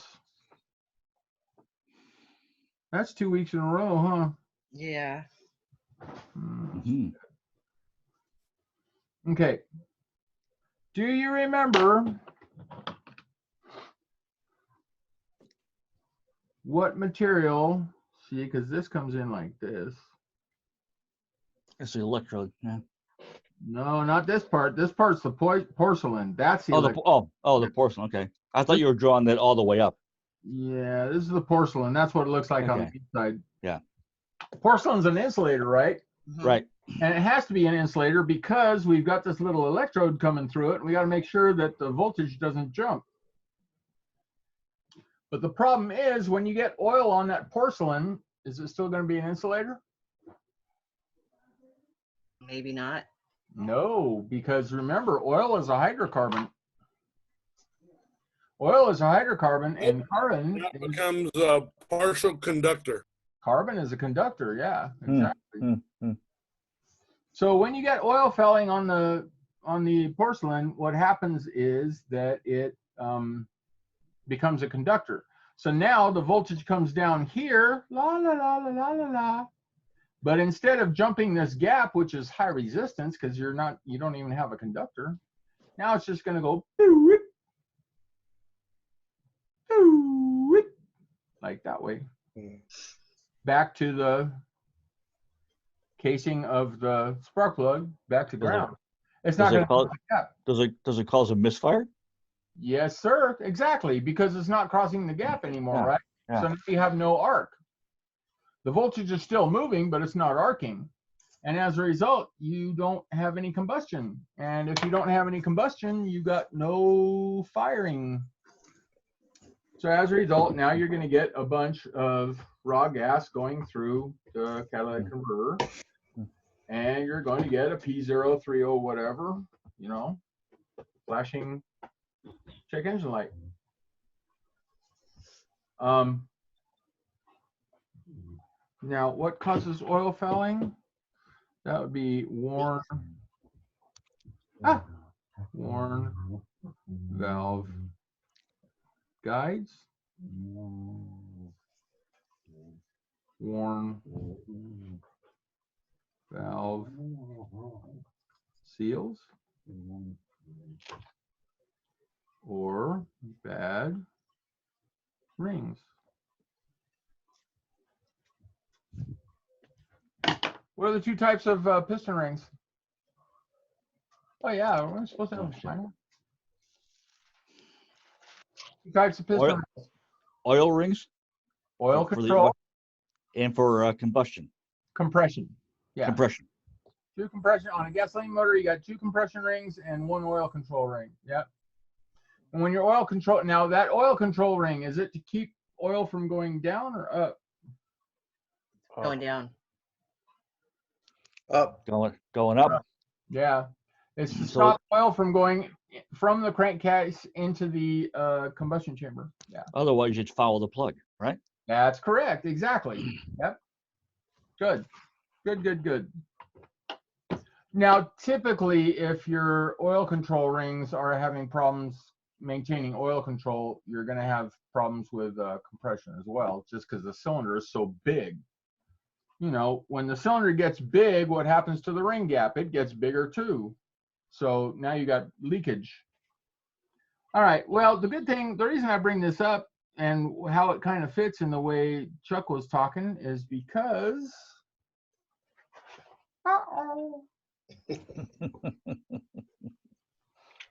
I guess that's volume 1.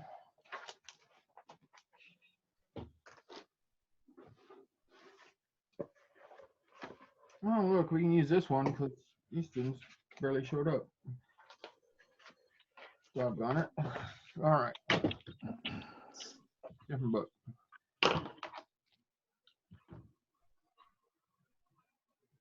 What's the last sentence I said? Different book. Volume 1. Yeah, no, I was talking about loss of oil control. Oh, because I was talking about Chuck's. Okay, so this goes like this, goes like that.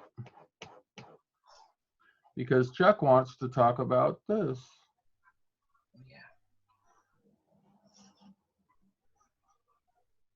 I thought I just mentioned it. That's all. Yep. I'm glad you did.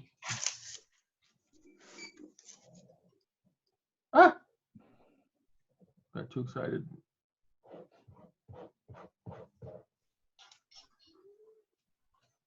This is somewhat exaggerated, but not really. I'm glad you did, because it kind of, Well, especially when you go with high performance engines, turbo or supercharged, right. that spark plug temp really does affect detonation. Oh yeah, for sure. Pre-ignitions for sure. Yep. All right. Now, I just need to point out that the gap is the same on both of these. Mm-hmm. So the gap is not what's different.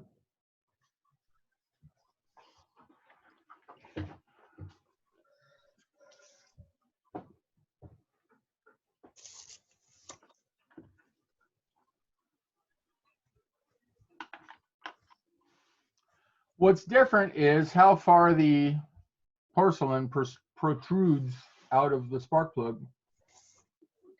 Freaking things.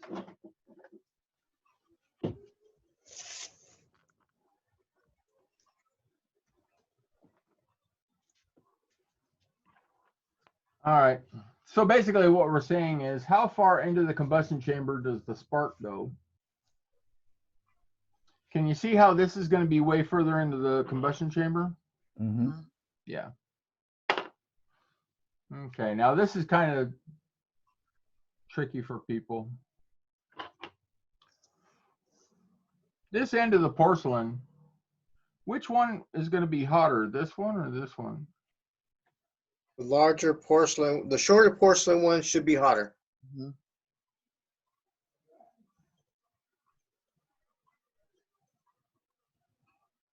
Mm-mm. No? Mm-mm. Well, doesn't the longer one take more voltage because the probe is longer? No, not, No? I mean, Okay.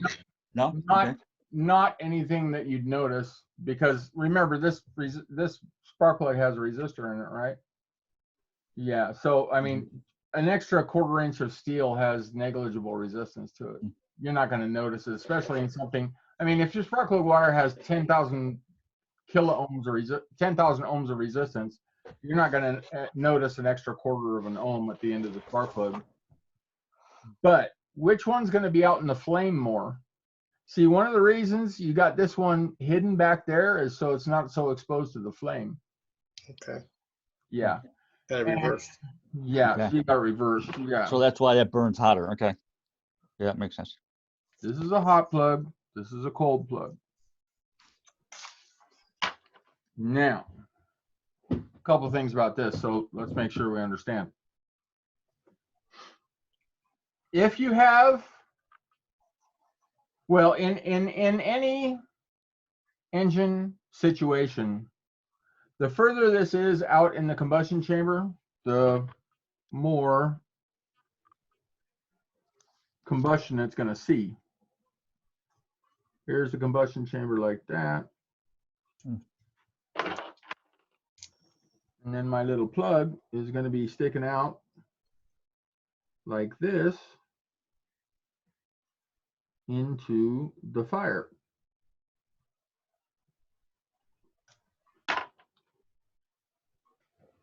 So this is going to be hotter. The further it sticks out, the hotter it's going to be. And that's going to give us better combustion. But the problem is, this is going to be hotter, which means if you have a turbocharged engine or something like that, there's a good chance this thing is going to be freaking glowing orange. And if you have anything in your combustion chamber that's glowing orange, when you come up on your compression stroke, what are you in grave danger of? Pre-detonation. Pre-ignition, absolutely. Yeah. Because it's basically operating just like a glow plug on a diesel motor, right? Yeah.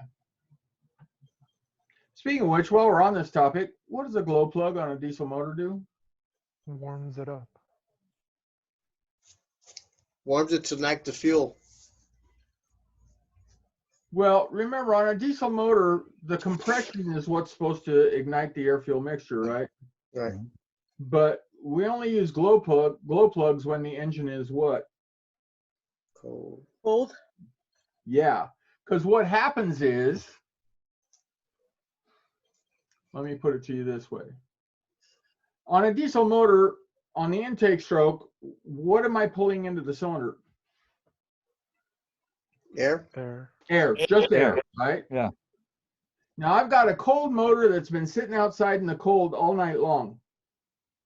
So I pull air into the cylinder and I compress on a compression stroke on a diesel cylinder. What am I compressing? Ah, Air. air. Oh, it's this thing. Okay. There you go. Yeah. Now, here's the thing. Remember, I've got a cold engine. In fact, you know, the coolant in the engine could be 32 degrees or 33 maybe.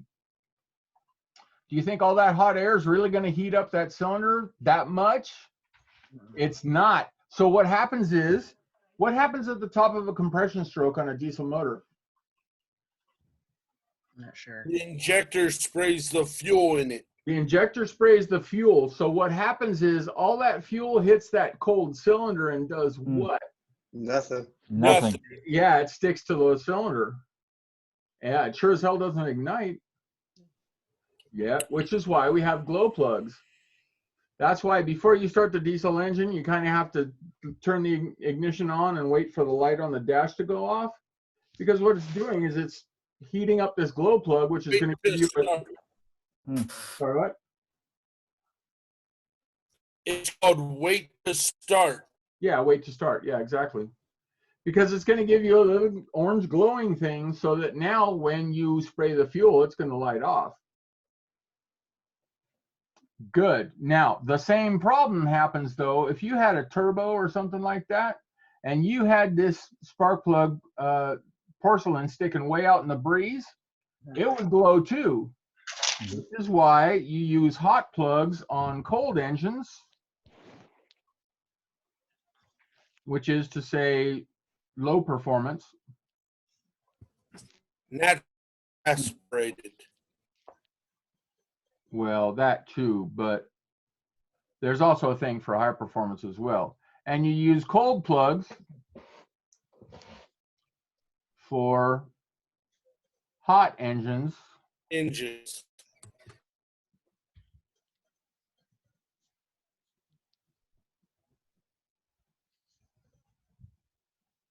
Hey folks, what I do know for a fact is next time they register you for any class, you make sure that they've got your correct contact information. Yeah, like your email. Yeah. Yeah, that's a big deal. They must have lost mine. They had it. Right. Maybe you should check it once a month, whether you need to or not. Anyway, Daryl, I'm glad you made it. So glad Thanks. glad you got here.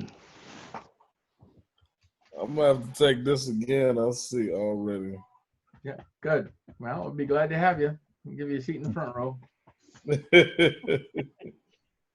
All right, so what we're doing here is we are basically sheltering this porcelain and this electrode so they don't glow. That's the idea. That's what it's supposed to do. And it has a much shorter path for this to cool down. Because when, you know, it's going to cool down through the threads. So this has a much shorter path to the threads than this has. Can you see that? Yeah, so it's going to run cooler. Well, there's a problem with that though. And you see the gap's the same though, right? So that's not what we're talking about. What we're talking about is the length of the porcelain, which determines how far it intrudes into the cylinder. Well, there's an issue with that. I mean, high compression engine, you're going to run a plug like this. Low compression engine, you're going to run a plug like that. Yeah, that's a good way of putting it.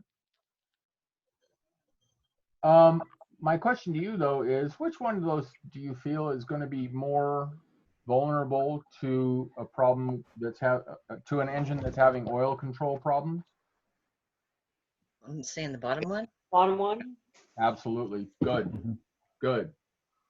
Because it's, you know, it's exposed, right? Just like if, you know, something's hanging out the window and it's snowing, it's going to get colder. Just like if you have a bigger nose and it's snowing, it's going to get colder. Yeah. Yeah. So the problem we have is that these things are very vulnerable to being oil fouled with problems with oil control issues. Now, why do engines have oil control issues? We're out. Because you didn't keep your oil changed properly. Well, that too. I mean, we talked about the low tension oil rings, right? It's in your notes. Low tension piston rings, I'm sorry. Well, I mean, you could build an engine for certain applications, loose tolerance for racing or tight tolerances for turbo. I mean, it's all in how you do it. I mean, your happy medium for a regular car is just enough to make it last a couple 100,000 miles. So, well, it used to be 100, right? And right. Yeah. And what we used to have on the older engines is that one of the primary things that would die on the older engines was the freaking valve seals. So if you got 115,000 miles out of your engine, which was a miracle to begin with back in the day, it would always smoke when you started it up in the morning. Because what would happen is the oil would get past the valve seals and get into the combustion chamber. So when you started it up, you'd get all that blue smoke coming out of the back till it warmed up. Because, you know, the materials, I mean, everything is a function of the materials you have to produce it, right? So we didn't have, just like I said earlier, that the early plastics we had in the early days of computer controls were terrible, super brittle, and now they're much better. I mean, like the connections that you're putting together and taking apart, they were super brittle back in the day. If you're working on an old car and you're taking that stuff apart, I get really, really nervous because these students bring in these old cars and then they want to start taking this stuff apart, and I'm like, oh, what? Let me take that apart for you, you know, because you could just break it in half. So that would suck. So yeah, and then they got to go down to pick apart and buy a, you know, connector. So everything's, if they can find it. Yeah, if they can find it. So everything's based on the materials you have to make it with. So what we see is, for instance, back in the 60s and early 70s, the stuff we had for valve seals, the stuff we had for valve seals was not that good. So as a result, after 100 or 150,000 miles at the worst, at the least, you were going to have oil control problems with your valve guides. I mean, your valve seals, and that's just the way it was. There's nothing we could do about it. Fortunately, we got a lot better. Didn't a lot of those problems come from the leaded to unleaded switch? No. Leaded to unleaded had to do with the valve seats, you know, the valves and the valve seats, valve seat recession. Yeah, that didn't have nothing to do with the seals that I'm aware of. Okay, so here's the thing. These are very, very sensitive, very vulnerable, I should say, to having oil control issues. Yeah, it's funny because now I'm looking over at this screen and the problem is that you're seeing the side of my head all the time. But that's mine. That may not be a problem for you. The point I was trying to make was, so what do you do with an oil fouled plug? Replace it. Yeah, you can't clean them because it soaks into the porcelain. You can't clean them. Yeah. So you're Like that Jimmy. Yeah, for instance. Well, I mean, that's a perfect example. That's exactly the valve seals I was talking about. Those are what, a 75, right? Was that a 79? 79. 79, yeah, okay. It's still the same. You remember the old days? You put those caps over the plugs to keep them from fouling with oil. That's where I was going next. Yeah, I remember those.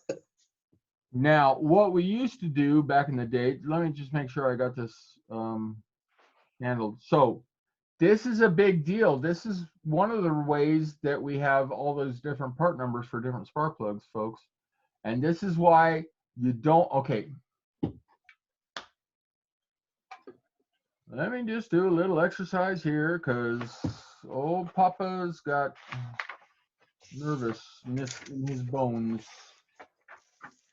Okay, here we go. We have GM, Ford, Chrysler. The big three, right? The big three domestic manufacturers. If you have a GM, what kind of spark plug comes stock on that? AC Delco. That is correct. If you have a Ford, what kind of spark plug comes stock? Motorcraft. Motorcraft. Motorcraft. Or, ooh, you guys aren't old enough. Autolite. Oh, Autolite. Geez, I haven't heard that one in a long time. Right? Yeah, see? And if you have a Chrysler, it's either going to have Mopar or Champion. You know, I was watching the Mecum Auto Auction, and they were selling a 446 pack Superbird for 70 grand. I had no idea they were that cheap. But the Hemi version was like $250,000. But you know, for 70 grand, why would you get a C7 Corvette instead of a Superbird?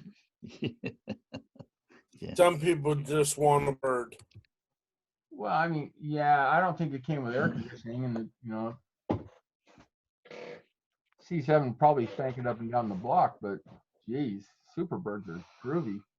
When I was growing up in Glendora, there were 3 Superbirds at the same time back in the early 70s. Grandpa gets his medicine, he starts to ramble. So the point I was trying to make was, so then you have Asian imports, which have what type of spark plugs? Denso. Nippon Denso. Denso. Or NGK. NGK is correct. NGK, yeah, NGK. Yep. Now, if you have a Toyota, might have Bosch. Oh. Yeah. But if you have a European import, Bosch. yep.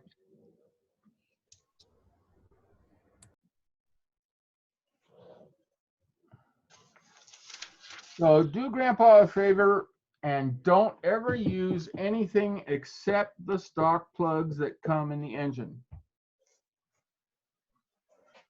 Do me a huge solid, because I've gone round and round with this and I've seen every combination of potential disaster known to man.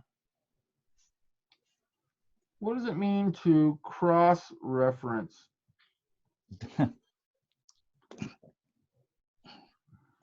Means you take your spark plug and you cross-reference it. Cross-reference means to another manufacturer. Yeah. Using a different manufacturer. That's supposed to be compatible.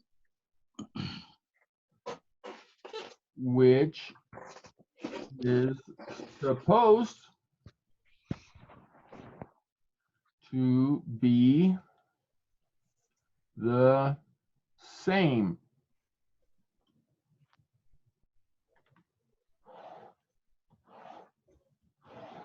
It's supposed to be. But it's not. But it's not. Yeah.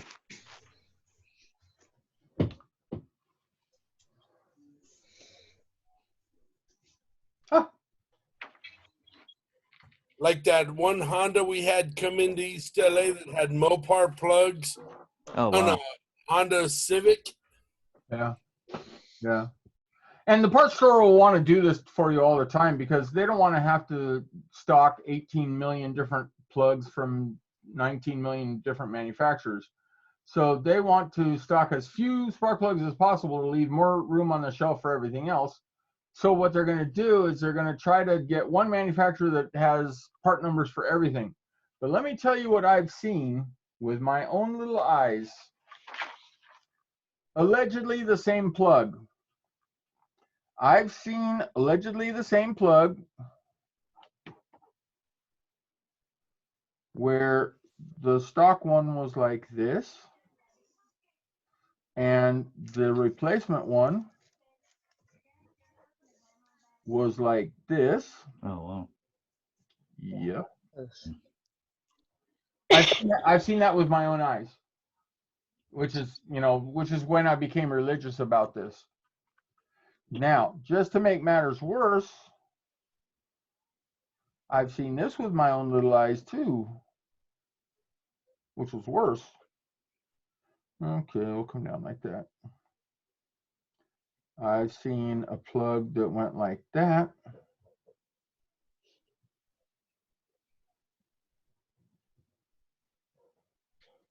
And I've seen a plug that was allegedly the same.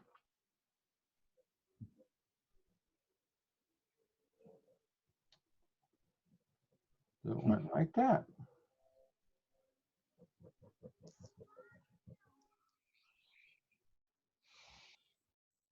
Yeah, it's pretty close to the piston. Yep. Exactly. And if I hadn't caught this on time, the piston comes up and hits that once, you're done. Yep. Now, typically this short thread is for what? Oh. Cast Cast iron head. And this long thread is supposed to be for what? Aluminum. Yep.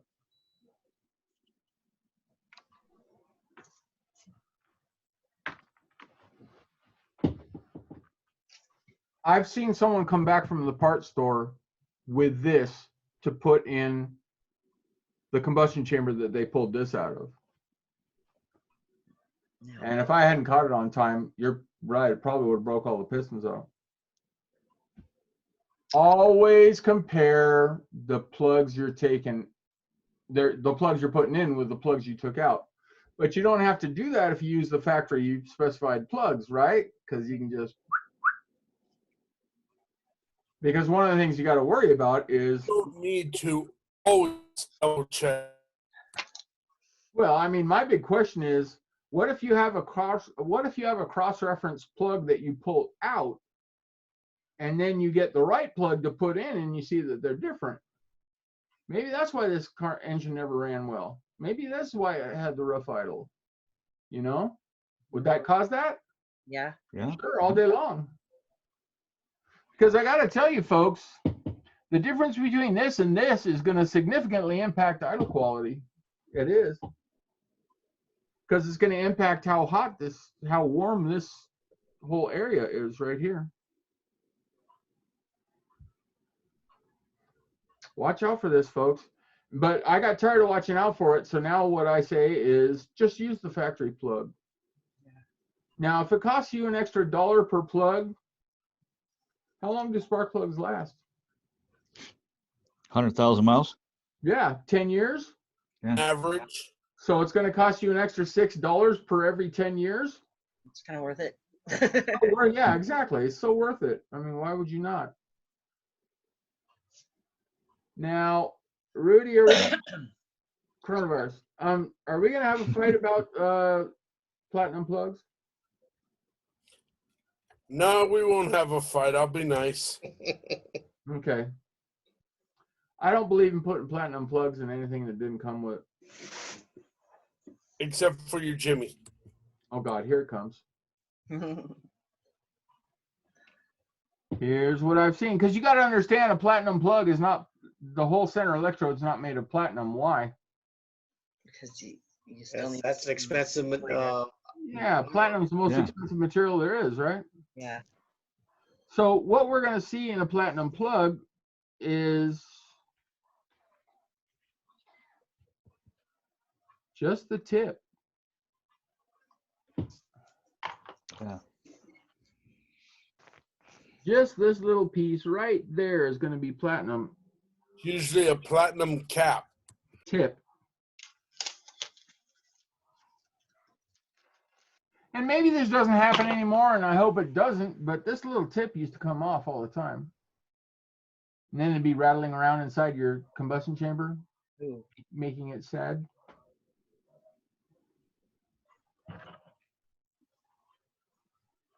So you can do what you want, but I don't believe in using platinum plugs for anything it didn't come with.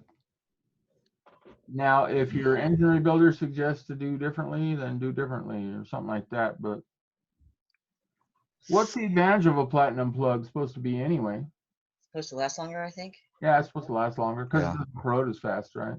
What about iridium? Yeah, sure. I mean, Okay. I'm still nervous. I mean, I'm still nervous, but I'm still nervous because, you know, I went through this. And once you go through this, you're very nervous about recommending anything else. Well, Just use what came with the car. Yeah. What? That right? to me, it seems like with the new cars with the high voltage ignitions, you can kind of get away with iridium or platinum, but older cars, there's just not enough spark to really make it worthwhile Okay. to me. That's interesting. It's the same argument me and Rookcliffe had for years. So you think it's a conductivity issue? I don't know. I just, one of the problems is I've been doing this for so long that I saw a bunch of failures that made me gun shy now. Coronavirus. See? Contagious. So I don't know. Maybe people have That's like different. the fight we had about synthetic oil. Yeah. Yeah, it took me a while, but here we are. Okay, so here's the problem. When you have oil control issues, it's going to foul these plugs. It's going to foul the porcelains. It turns the porcelain from an insulator into a conductor. And now the spark, which comes down the center electrode, instead of jumping the gap, is just going to run down the porcelain to ground itself, and you'll get no spark. How can you fix that? Replace seal. Replace them. Yeah. Replace Well, your plugs. Good. And Really? put some mystery oil in your cylinder before you put the new plugs in. Oh, here he comes with the marble mix. That's the best stuff in the world. You think it'll fix the valve seal? No. Yes. It might swallow them up enough. Maybe. Put it in the case. It'll help. Because I was going to say, really, in terms of oil fouling, there's nothing you can do except fix that engine because Oh, yeah, of course. you put another plug in, it's just going to foul that too. Yeah. Now, what Rudy used to use all the time, because he was always driving buckets until he met me, and now he just rips me off for my nice cars. Freaking Rudy.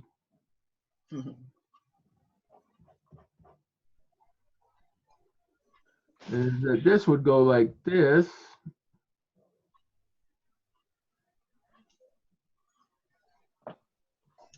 Like that. And this would have threads on the inside. Go like that. This is called a spark plug. Spark plug fouler. Fowler. And it's just basically a metal sleeve. And what you would do is you would screw this in where the spark plug used to go, and then you would screw the spark plug into this. So what it would do is it would remove the porcelain 1/2 inch, 3/4 of an inch away from the combustion chamber, so it wouldn't get all this oil fouling. It'd have a small hole at the very bottom. Yeah, it's got, exactly. It's got a little hole that goes like this. Yeah. So the fuel would eventually get up here and the spark plug could fire it, but it wouldn't be swimming in a bath of oil all the time. Think that's a good fix? Yeah. No. Terrible. Really? Although it will make the car run for another 15,000 miles, whatever. But it's just like a Band-Aid. That's all it is. All it is. Yeah. So if you ever see one of these, you know you're dealing with an engine with an oil control problem. And really there's no long-term fix for that except Rebuild. Yeah. Or get rid of the car. Now, how do you know if you have a oil control problem in the head or in the block? Doesn't matter. Yeah, it does. I mean, if you could just replace the head, that's a lot easier than replacing the piston rings. Nope. I had a car that had that. The oil control issue was in the head. They did the head, and the freaking bottom end let go. I mean, yeah, really, as far as that goes, yeah, we realize that the engine's supposed to all wear out at the same time, and that's a bad bet. Sure. Well, to answer your question, I believe I was told that under load, if you see a blue smoke coming out, that's coming out of the guides. When you let off the gas and then you see smoke, it's going to be the rings. I don't believe that, but maybe. Under load, you're creating a lot of vacuum through the valves, so the oil goes down. when you let off the gas, there's less vacuum pressure and the oil's coming up through the rings. Yeah, But you got to remember that the oil control ring would stop working under both ways, under load and at idle. Chuck, you're only getting a lot of vacuum on the intake. Right, under acceleration. Well, usually if a guide goes bad, isn't it going to be the exhaust? I might have to think about that one. Well, usually the vacuum, the vacuum is coming from oil is usually probably coming from the intake. Why?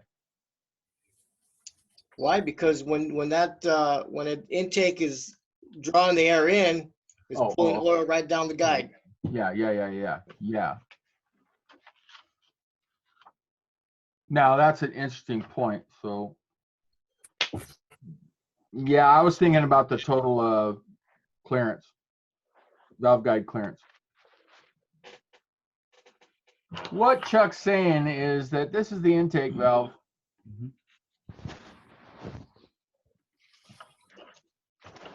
And the guide is literally what guides the intake valve. It's on both sides. It's a cylinder.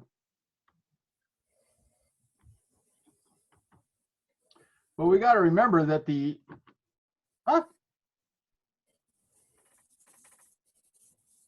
well, the drawing's pretty terrible, but this is the intake port right here, right? So what Chuck's saying is that when the piston's coming down,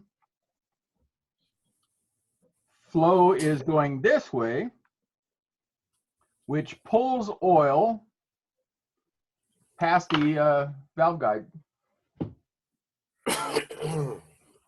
Coronavirus. So this goes this way.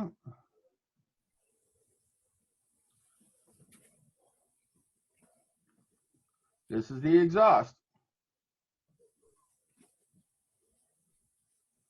Now, you realize that, of course, we're going to have more clearance on the exhaust. Why is that? Heat expansion. Because it expands twice as much. I don't know about twice, but it definitely expands more. And then this is coming up like this. Something like that. But what happens is, when the exhaust valve is open, which direction is the flow going? Upward. Upward. Which means if I have oil coming this way, it's usually going to get blown out that way. It's not going to get. It's not going to get sucked into the cylinder. So, usually, if we have a valve guide or a valve, if we have a oil control problem on the valves, it's going to show up on the intake side. You're right, Chuck. But this one's going to be more likely to leak. I mean, what we end up seeing is when we pull this valve out, it's covered with carbon, like literally half-inch thick. Yeah. Because the oil just comes down here, and this thing's so hot it just cokes up. It just cooks. So you're right. But now you say that when you let off the gas. That's what an old timer told me. If you're driving, let's say you're giving it gas, you look in your rearview mirror, and there's no smoke coming out, then you let off the gas suddenly, and you see a little poof, you'll see a little cloud of smoke go off. You know what I mean? Maybe because that's usually the rings. Maybe because of blow-by? Could be. I mean, I took the old man's word as gospel. I mean, because you're young and you don't know any different. Right. Yeah. Either way, it's not a bad idea to live by. Yeah. Because back in the 60s and 70s, you had some old junkers that, that are just hold together with a gasket sealer, Yeah, and we really didn't have the diagnostic equipment. What they're doing now is they're putting pressure transducers where the spark plug used to be, and then running the engine through its cycles. Mm-hmm. And what they can see is, like, if you got a leaky exhaust valve, or if you've got a cam timer that's frozen, all kinds of really hardcore stuff.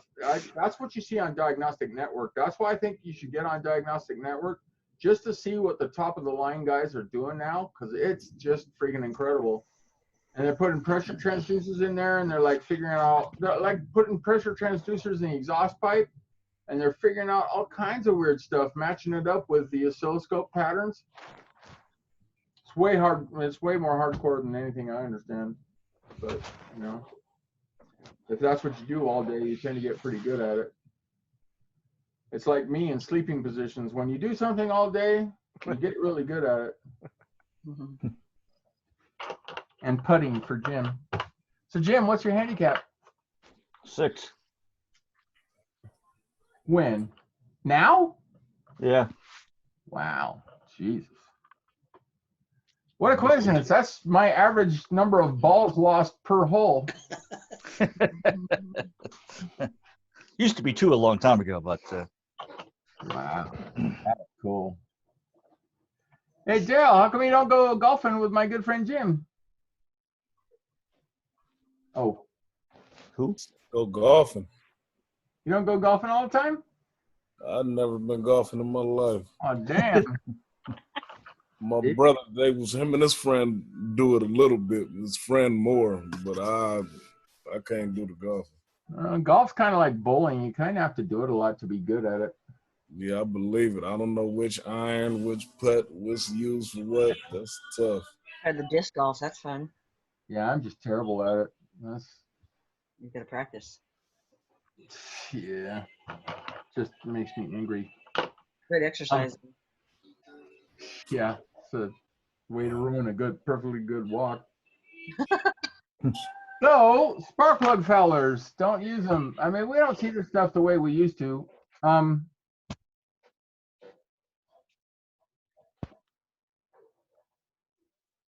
Yeah. Chuck, do you have a source for good used Japanese engines? In LA a long time ago at Southgate. I don't know if they're still there. Watanabe? Yeah. No, ST something or other. They're right on Firestone Boulevard off of Santa Fe, right across the street from the old Firestone plant. I think Horn owns it now, the furniture company that makes cabinets. Okay. I think it's called STC, I think. Because at one time Alameda used to have a bunch of junkyards because General Motors used to manufacture in the Southgate. Yep. Do you think we're going to lose our only auto manufacturer? Tesla? Yeah. He sounds. Well, California's dumb. They quote to be green, but yet they make it so hard for him to manufacture anything. So I hope he does move to Texas. Manufacturing is dirty. I mean, that's right. I mean, all these freaking hippies are all excited about how clear the air is now, but it's like smog equals jobs, man. Well, I mean, the batteries, the byproduct of the batteries are worse pollutants than the smog itself. Oh yeah. In fact, they had to shut down the Exide plant. That's a one-time polluter versus the pollution that's created every single day coming out of the tailpipe of all these cars. Yeah. Really? And and how do you charge those electric cars, Rudy? Well, we're on this. Solar. How are those? Oh, solar? So you think that if we all had electric cars, we'd be able to charge them with solar? Yes. We drive it once a week. Yeah. No, you drive it every day. Never in a million years. You put enough solar on your roof to run your house and charge your car. No. Yes. Surely you don't think that you can put enough solar on your roof to run your air conditioning? Yes, I can. You forget, real quick, I actually went to National for alternative energy. I know. I have a friend. He tried it. He's trying it. I mean, it kicks your bill down, and you're getting it rebates during the other months. But air conditioning sucks it up, man. Yep. There's no way you're going to generate $600 worth of electricity in 1 month with solar on your roof. Not going to happen. Yeah, you can. But most people are doing solar and battery backup. Oh, And well, then you- yeah, here, batteries don't make any pollution at all. Batteries are made of unicorn dust and No, they're not. somebody. But their dirty output is one time versus what's being burned every single day.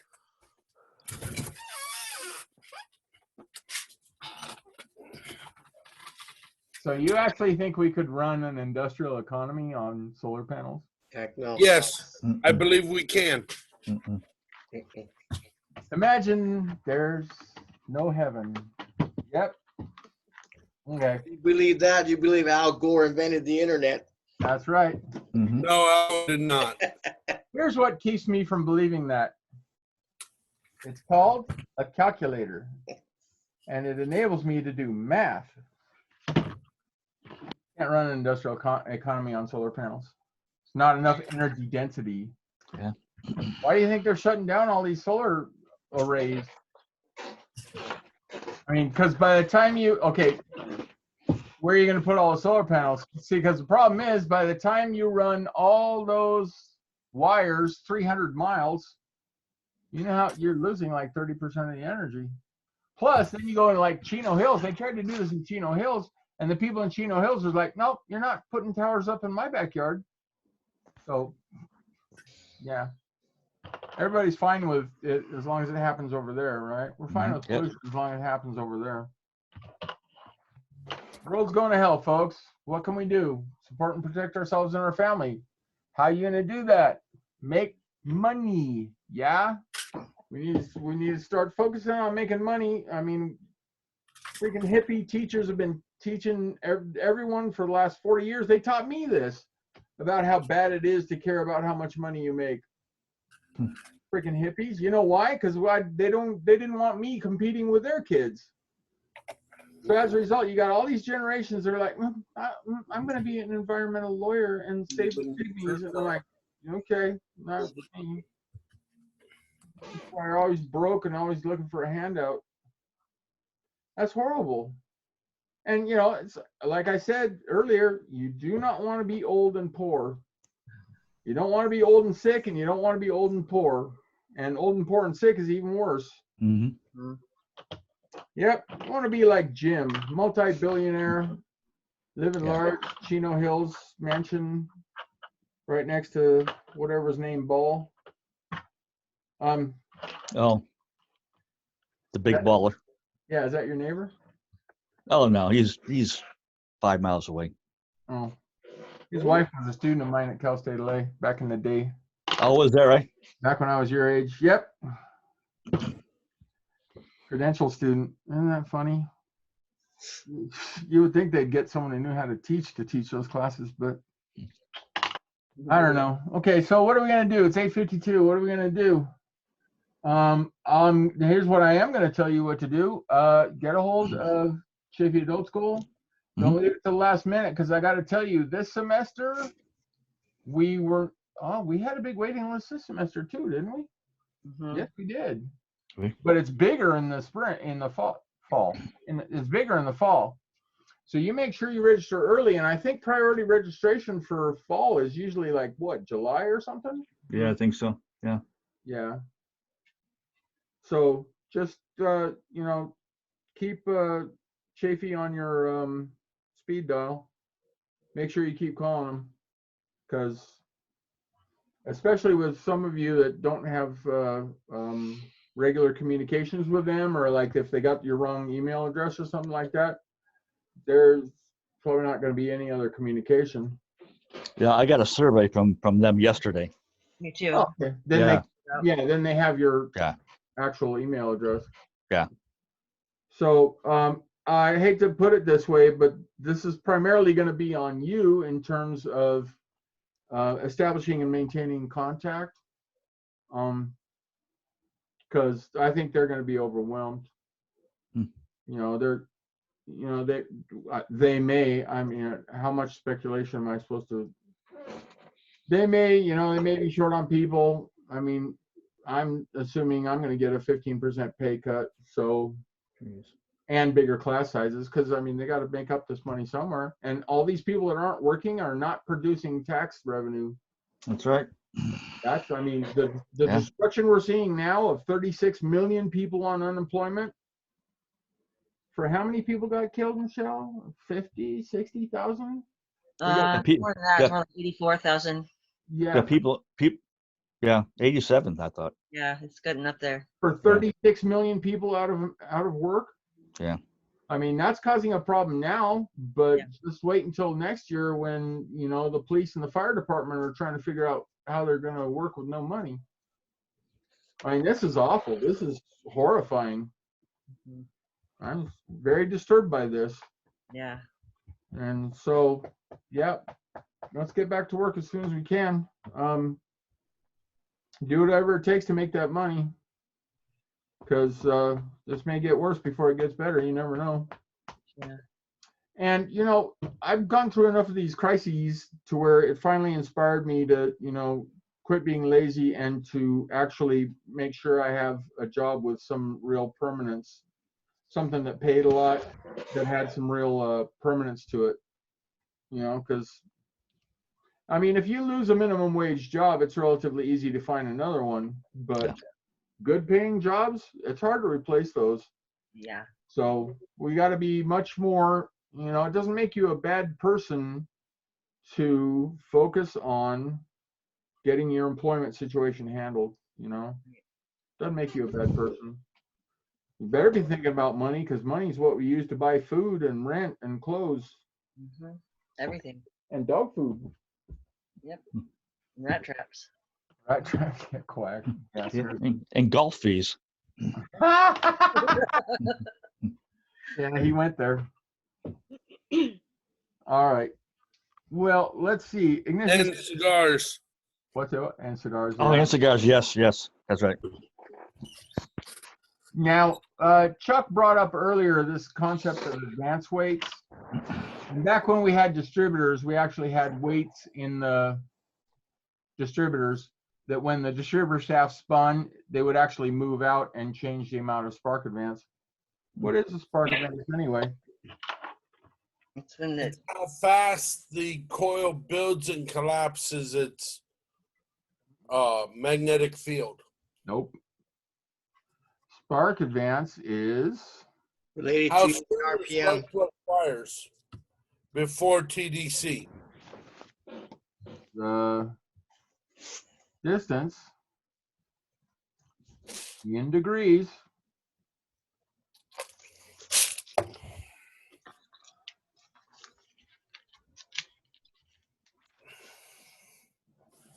that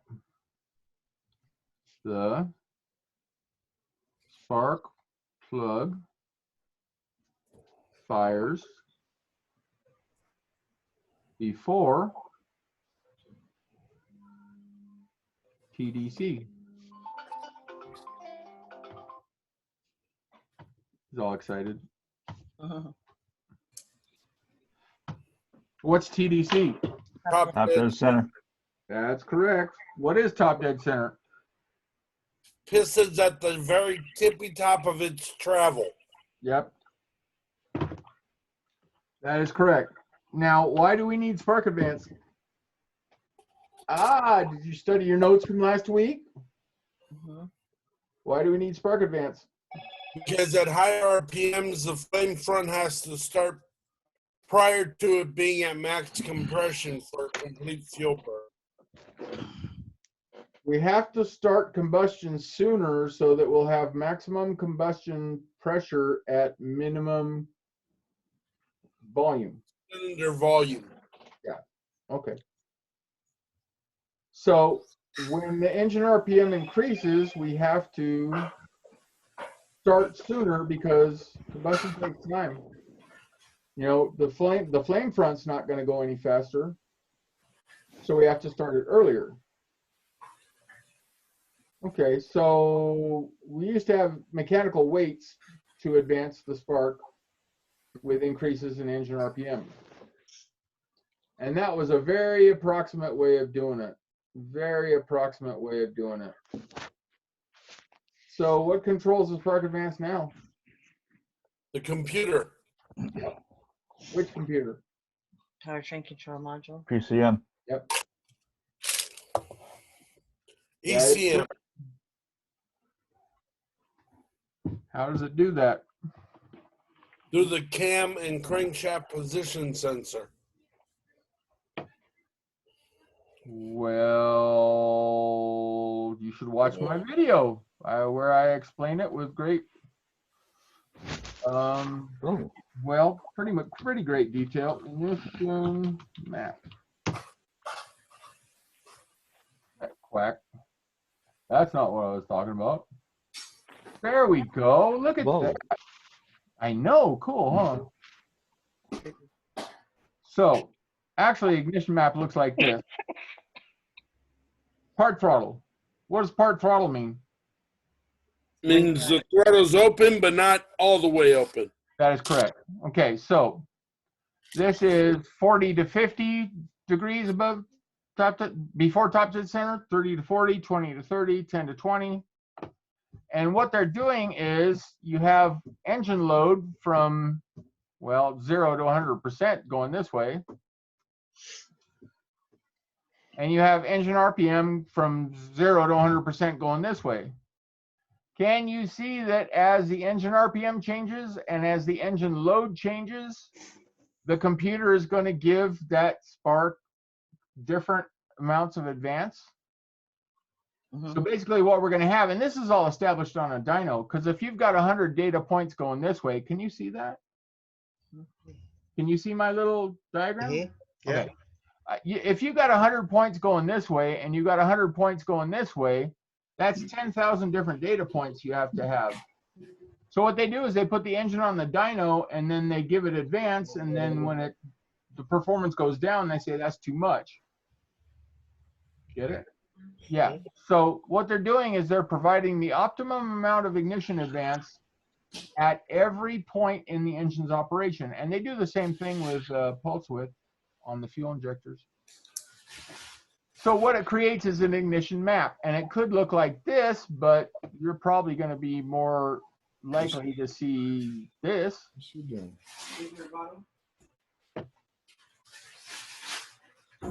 And what you're seeing is it's going to have 15 degrees everywhere.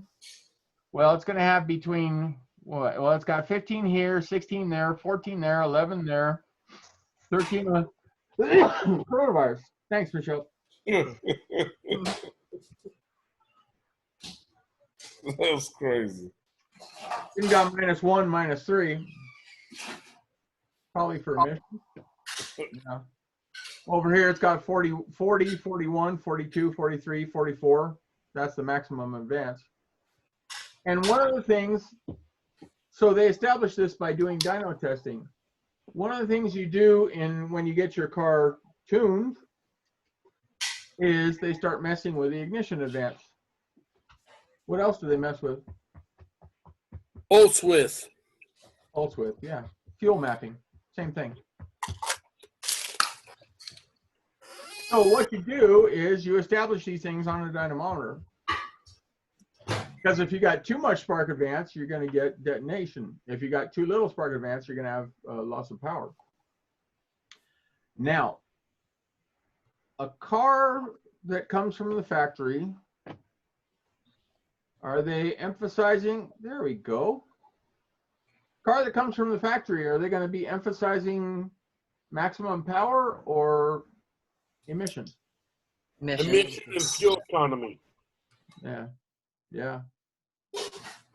And that's where all the potential power gains lie in doing a tune. As you can see right here, it says injector duty cycle, 7.6%. Air fuel ratio is 11.6, which is really rich. But that's how you keep from burning holes in the top of your piston. Throttle position 69%. How do they know throttle position? Throttle position sensor. There you go. Good.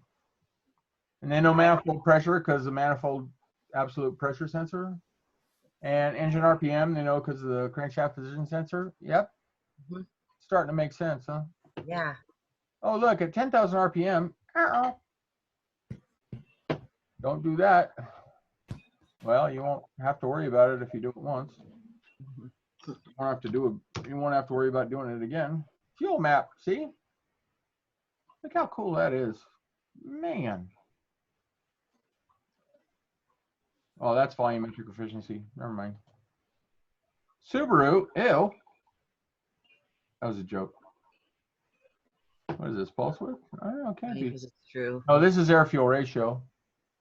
Yeah. All right. Is it going to give me pulse width anywhere? I don't think so. Oh, well.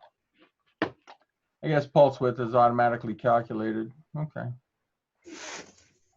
Row. It's calculated based off of the air fuel ratio. So as they tell the computer, I need more fuel here, the computer automatically does the pulse width calculation. Yeah. I've watched enough dyno videos to know basics. That's cool. This has vacuum and boost. What kind of engine has vacuum and boost? Turbocharged motors. Turbocharged or supercharged? Yeah. Both of them. Or, as they call them, force induction motors. Yeah, there you go. Turbocharged more than supercharged.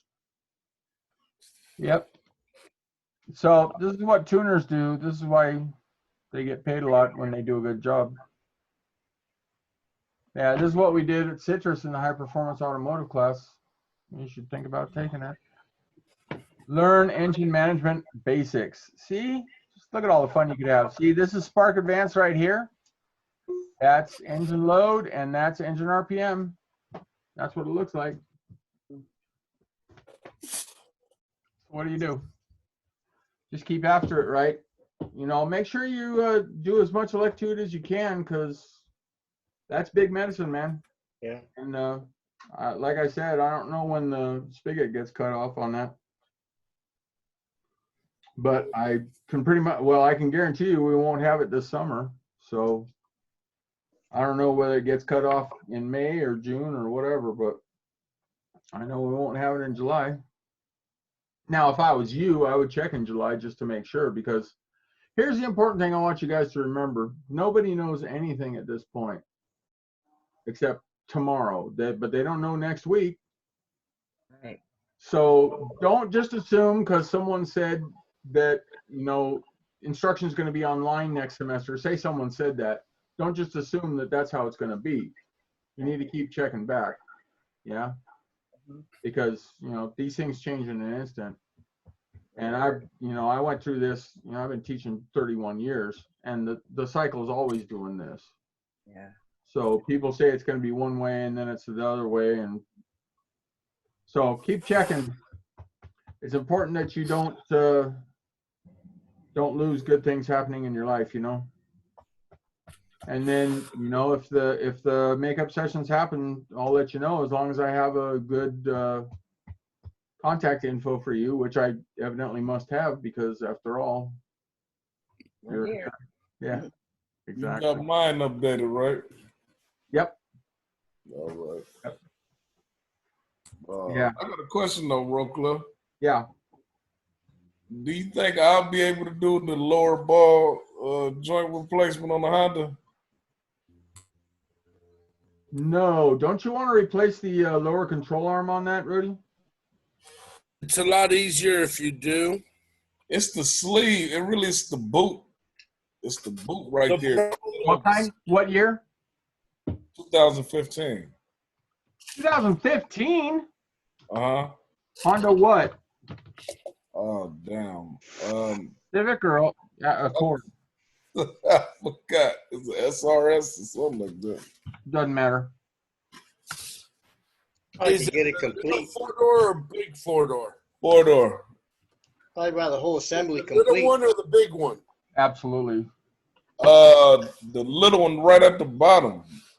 No. Cars. Is it the small body or the big body? Big body. Okay, so it's an Accord. Right. Yeah, Accord. I'm sorry. I'm kind of sleepy. I got to get up early in the morning.